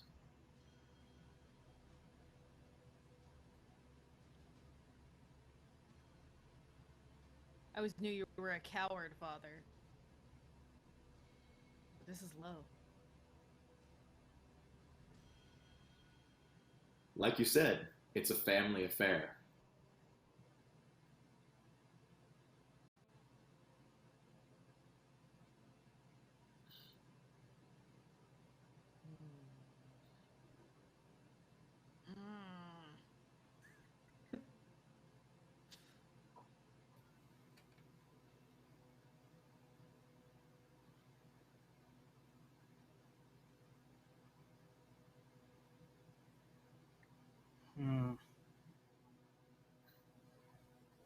Things got tricky. Man.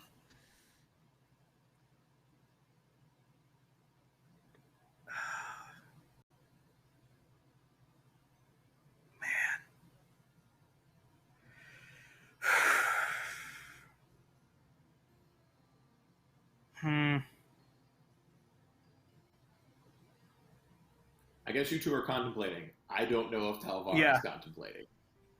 No, but seeing this, Talvara and Pox are both going to try and attack the chain. Sure. So Pox got a 23, so I'm betting that's going to hit a chain. Totally. For 4 damage. Nice. And I don't think a chain can be poisoned. It's like vines because, you know, there's no metal here, so... Yeah. I will have the vines make a strength check. They will fail. Well, they then take an extra 5 in poison. Cool. They're starting And to then turn a little black. I got a 16 total. Still hitting those vines, not trying to hit him. You use the defense of the target when you're attacking an object carrying. Okay. Makes sense. Cool. Mm-hmm. But yeah.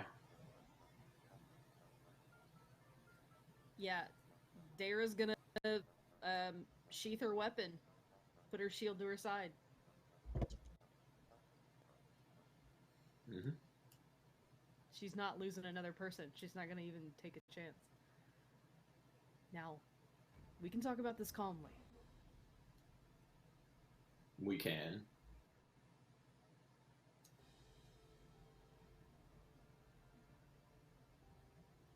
Listen. Him go, and we let you go.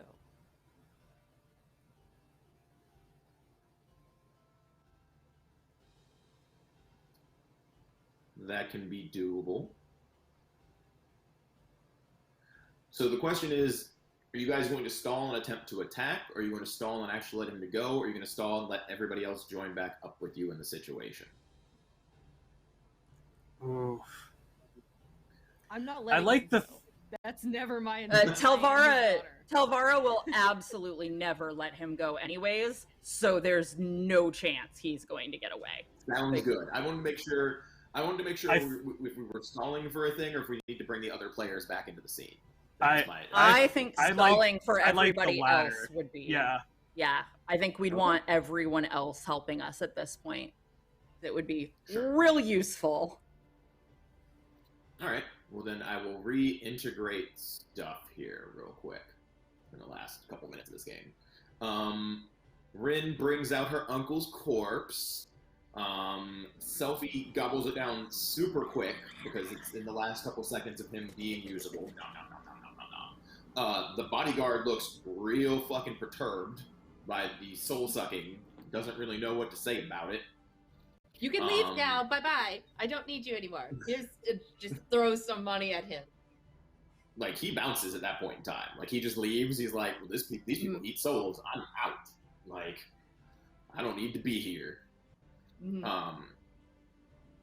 After a few moments, you guys hear the fighting down at the docks. It's going, because their rounds actually took much longer than your rounds to complete.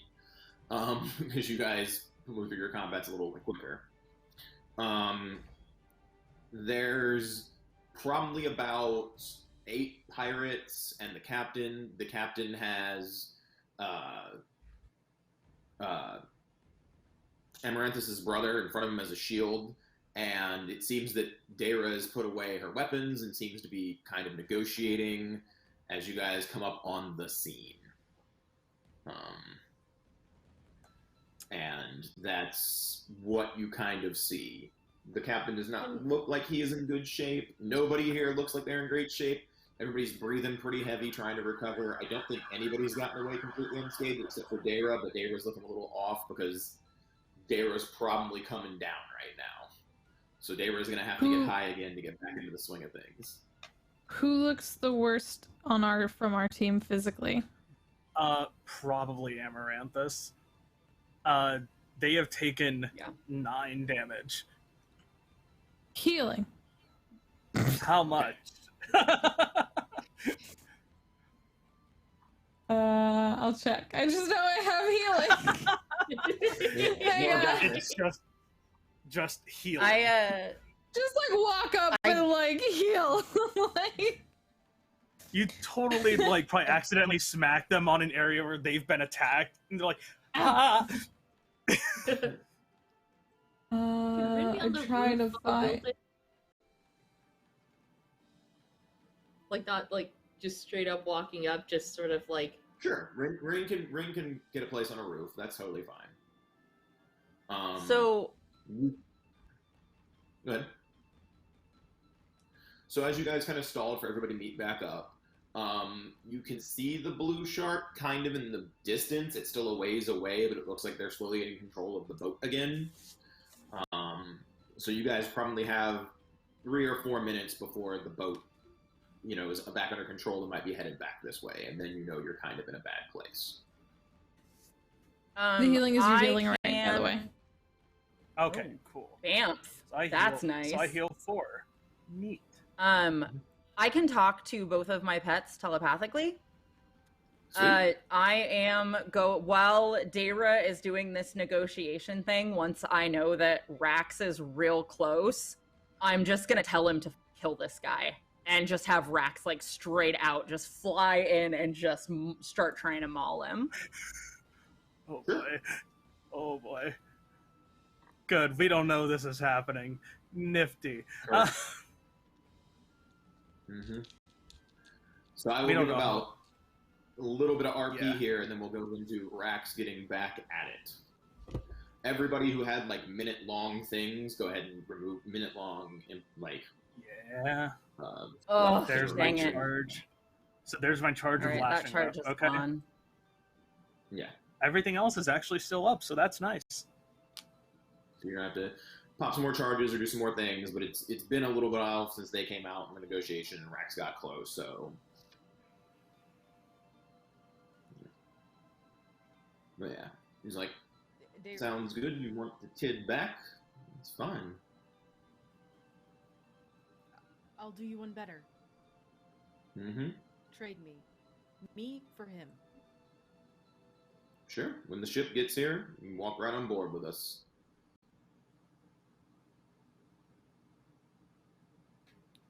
Okay. Not a problem. She's like looking her, like trying to like glance around, like, where's Rin? Shoot it, kill it, say something, something happens, something has to happen. If Dayra makes like Rin's peeking over a roof. If Dayra makes eye contact with Rin, Rin's just gonna go. And this will be the most important perception check Dayra makes in her entire life, right quick. Go ahead and roll me one Bane, because Rin is like peeking over a roof as described by the player. So if you can hit that 10 with perception with a Bane, we'll see Rin with eye contact. Can I Vanguard help Boone? Also, yes, I know where Rin was because I probably like left her as I walked towards the group. You can remove the Bane with your Vanguardiness. So she just makes a straight perception. Huzzah! Okay. Come on, Marlo. I rolled a 10. Is your perception? Oh, I have a -1 on my perception. Oh no! Oh no! Hold on. 23 tweets. Well, that's What the hell? That's what Rax is for. Rin might not know, but she'll see Rax fly in and kill him. She will very much see, so Rax is hanging out with Rin, and there's like, you're peeking over the roof, and all of a sudden Rax like leaps off the top of the roof and comes barreling down towards all the pirates and the hostage and the captain, like a giant wrecking ball of fur looking for a meal. Rax is like mouth open, swan dive straight down at this guy. Roll Rax's attack. Mouth That's first. a terrifying mental image. Yeah, a giant raccoon bearing its fangs, like flying down. Yeah. Oh, that is a sexy roll. He could have max, and I would still have overrolled it. So it's Nice. 30. Woo! So he does 9 damage. Rax goes barreling into the captain, slamming into him and the brother. The rope, the vine keeping them together flails out and snapped where Pox had poisoned it, as Amaranthus' brother falls off the edge of the docks into the water. Can Rin try and jump after him? Oh, I was gonna say, Dayra's gonna jump in. Like, there's no. Sure. So Dayra dives in, and the rest of you jump right into combat. Yeah. Oh yeah. If Rax is attacking the captain, that to Rin is a clear signal. Oh, so I can kill him. Yeah. So I can Yeah, murder Silphi soul sucked your uncle, and then Rax like gnawed off a couple body parts and was just like chewing on him for a while, and now he's like, all right, now it's seafood, surf and turf, baby, surf and turf. Sushi time. Yep. Surf and So turf. let me know who's doing what, and we'll get right back into this very clear last combat of our game. As Dayra is Dayra is doing something heroic. And selfless. I'd like Yeah. to take a fast action, please. Yep. Yeah, Pops I and would I are also fast. like to take a fast. Who wants to go first? I would love for Amaranthus to go first if folks don't mind. Go for it. They trust that Dayra's gonna grab Azure, so they're just gonna make a whip attack at Lishka. Sure. Oh boy, my dice have gone everywhere. Hold on, let's re-roll that because it went literally just everywhere. Hey, oh, that's real good. That's a 21. You hit him. All right, so let's roll damage real quick. Okay. That's going to be 13 points of damage. He clearly looks very unhappy with his 13 points of damage and snarls and rasps as he's getting up from the giant raccoon bear attack. Next Huzzah. person. Pox will take his, and then Talvara will take hers. So Pox Sure. got a 3, 6, 18, which I think just misses. It does miss. Okay. Uh, Talvara is actually going to use her action to reactivate her poison armor. Okay. Right. Next. I would love to shoot this man. Why did I go? So, I'd like to shoot him with my gun. Let's.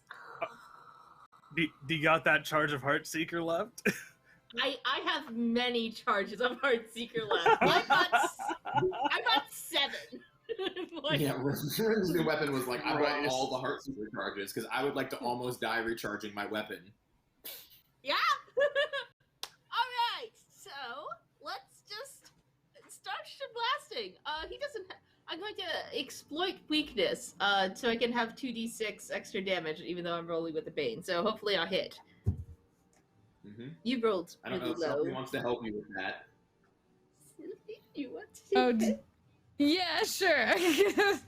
I will give you.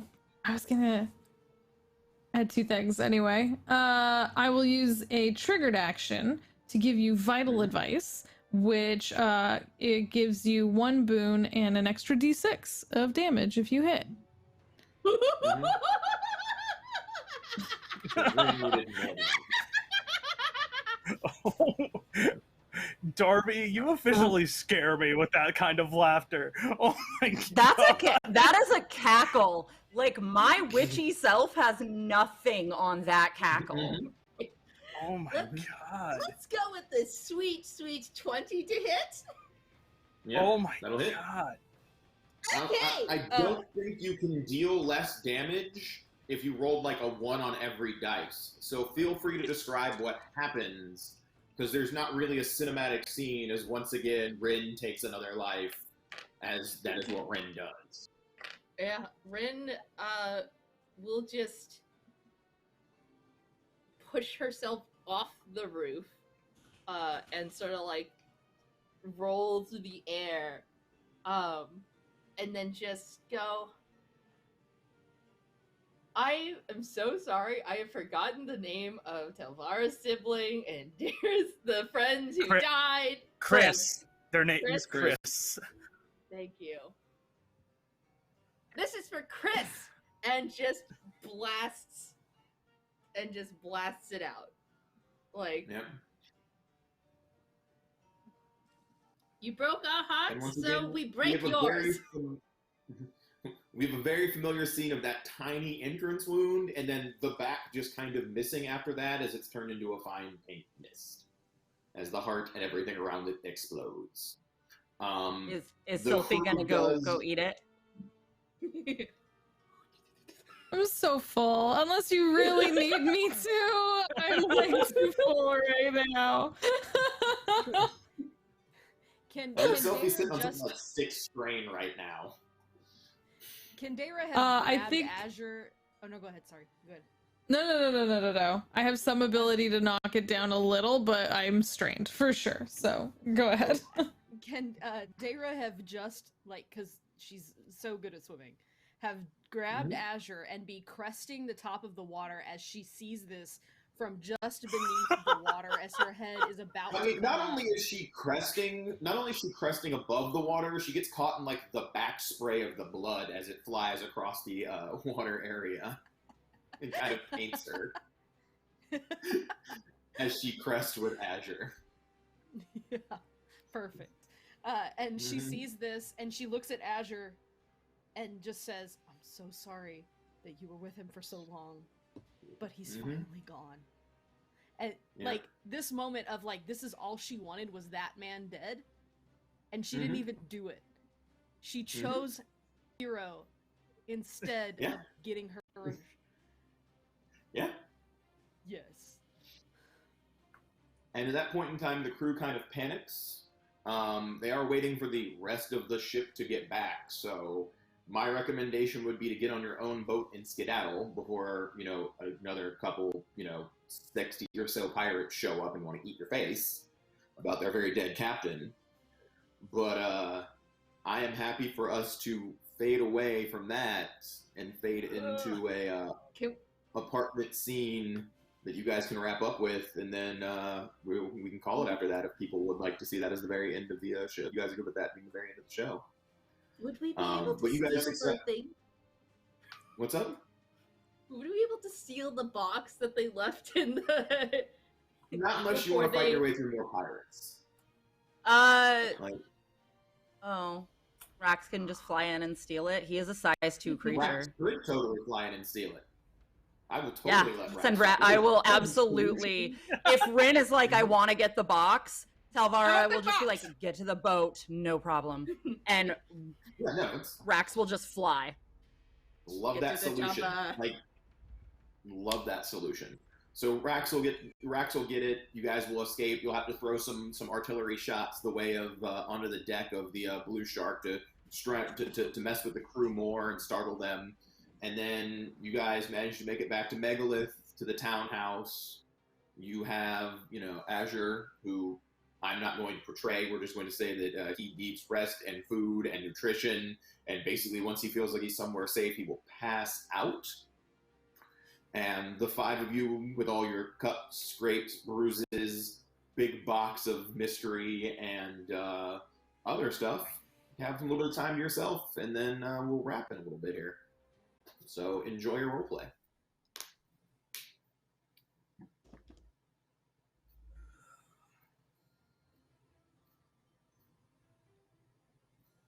Yeah, Rin, let's open this box.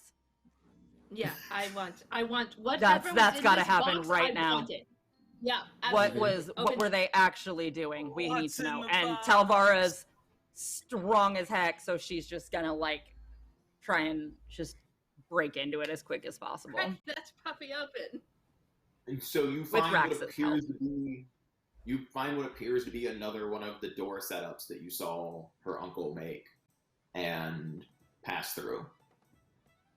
It's definitely going to take some time and probably some work from Amaranthus or possibly his brother later when they wake up to figure out how to operate it, but it's there. You have one. You can follow that rabbit hole if we, people want to, see us for another season, apparently. Plane hopping campaign. Plane hopping. Wherever they go, we'll Plane just hopping. find them. They can't run. I mean, Hopping. other continents, other planes, 6 of one, half dozen of the other. Either way, they're all gonna die, and we're gonna be awesome. Mm-hmm. So there you go. That is what's in the box. We did it! Woo!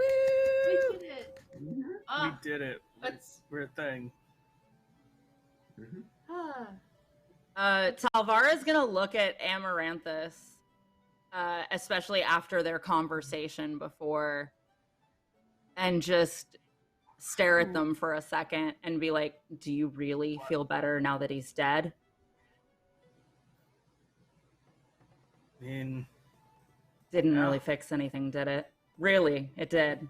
You are a far, far worse person than I am. And she's gonna just leave with her pets behind her. Do you see? Do you see why I don't like her very much? yeah. And since we lived through this, oh boy. You know, that property's looking really nice right now. First time Silphi and Ren hear any of that. Property? Yeah. You Yeah.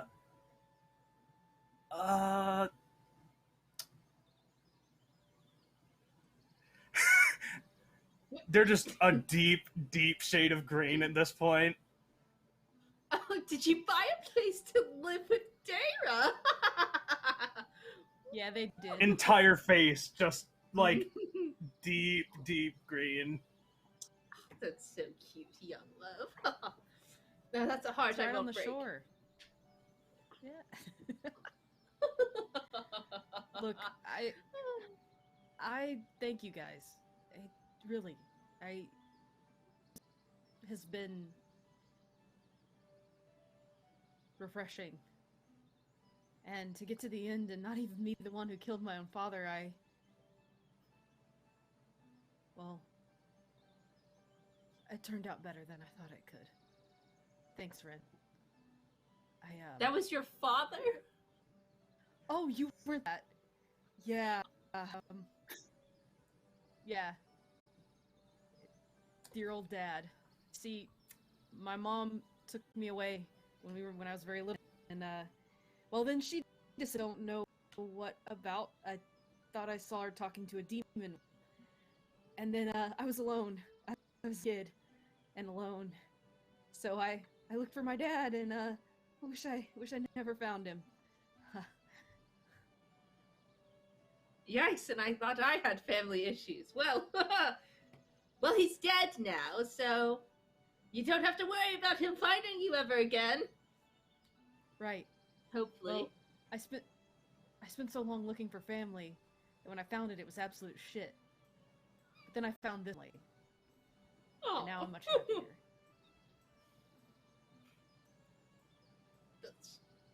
You're gonna make me cry.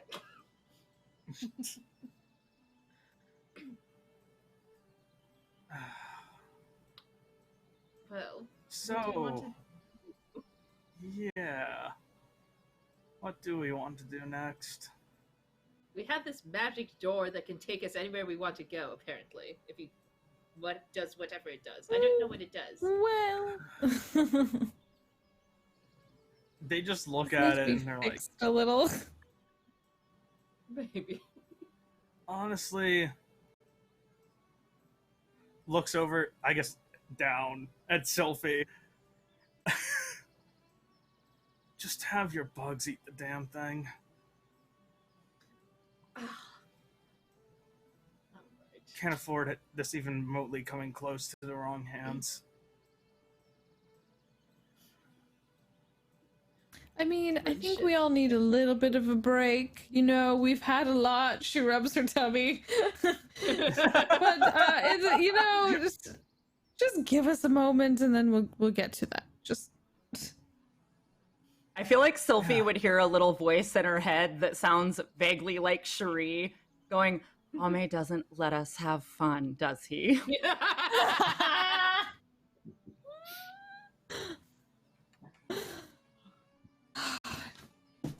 It's got it. That's no, dear. It's fine.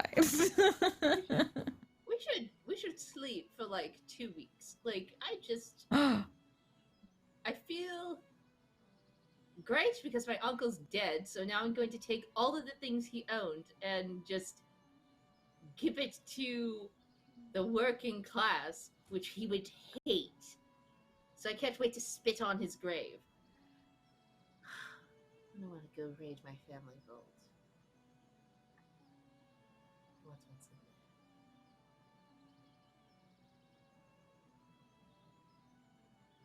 This all sounds lovely. So some Yeah, sleeping rest, for a- some eating, and just a little bit of a break from the adventuring. I mean, I don't know how far this piece of property I bought is from here. It's a little ways. I mean, once we're rested up, could use help building some kind of house.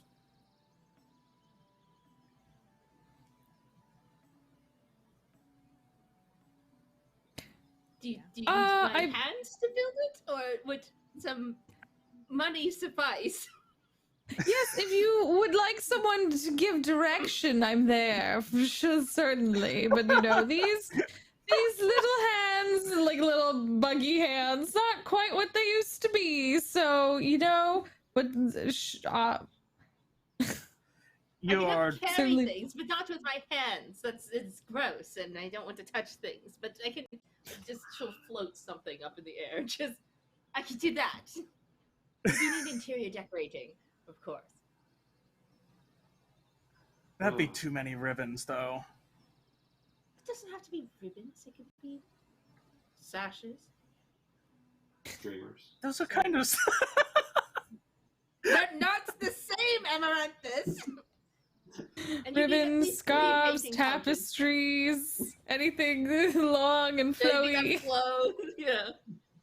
You need at least 3 painting The house is gonna have the best curtains. Just the best Mhm. curtains. Just Only the they're gonna best be curtains. everywhere and somehow not just on the Even- windows. Yeah, there's gonna be one in every instead of beaded curtains, we're just gonna have really flowy fabric just everywhere in the house.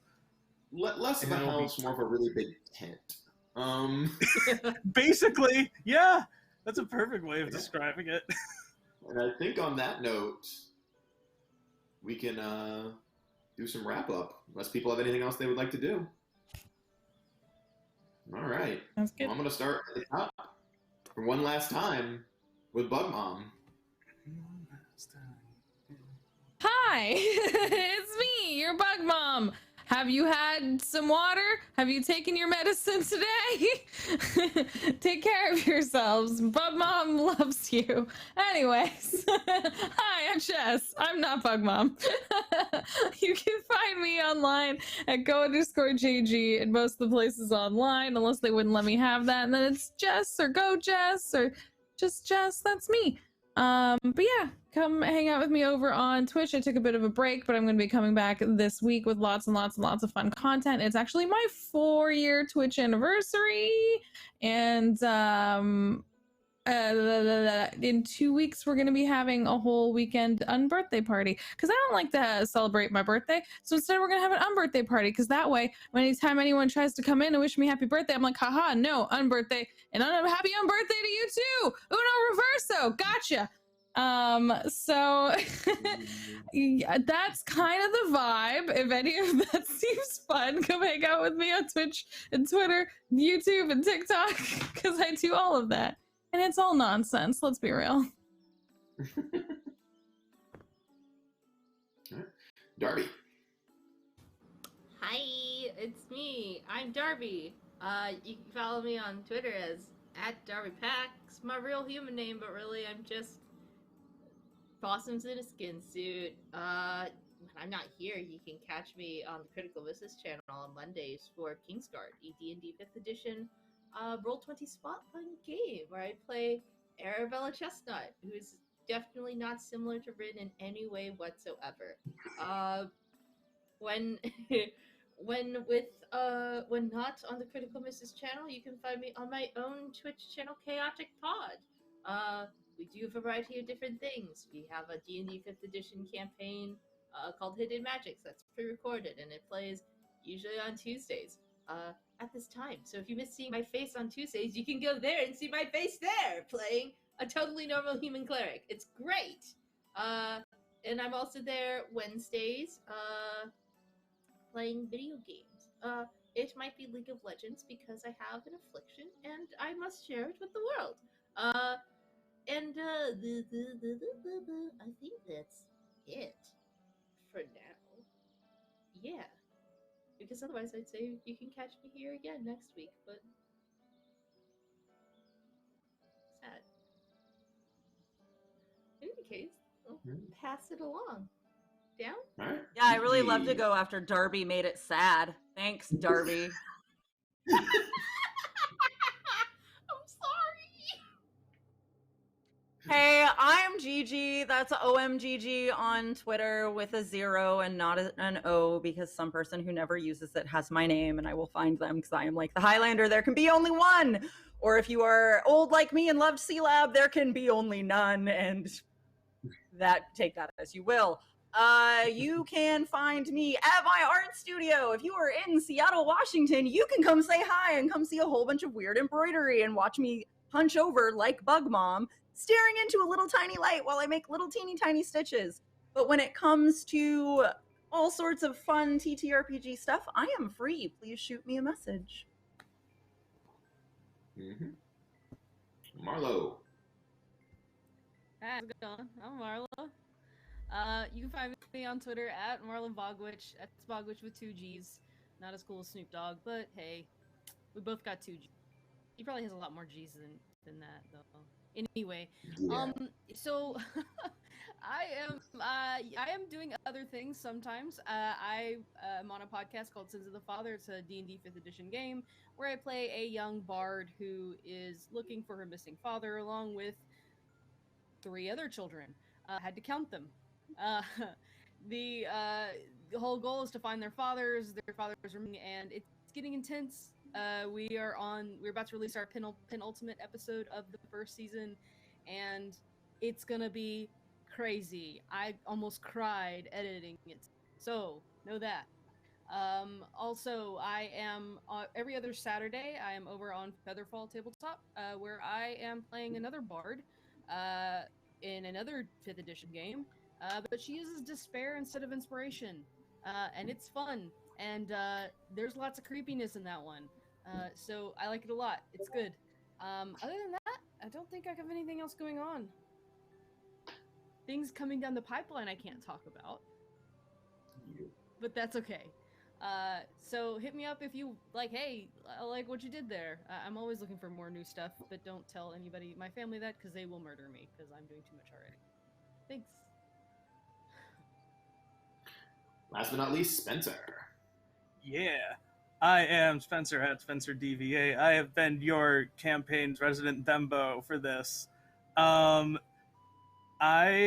am not doing anything probably for a bit after this game's over, because I will be in the middle of rehearsals for a musical I'm in. So, if I ever have free time and schedules line up, hey, I'll come play in your games every now and then, I guess, because time is a construct and I don't need sleep. So, but in all seriousness, this campaign was super fun. I love all the people in this little call we have going on, and I'm gonna miss being at a table with you guys. Yeah. And I have been your keeper, Paul. You can find me clearly at PaulMartian6 at Twitter. I'll be here tomorrow, weirdly enough, for One Shot Wednesday, where I'm going to be playing some Fallout. So I get to play a thing tomorrow.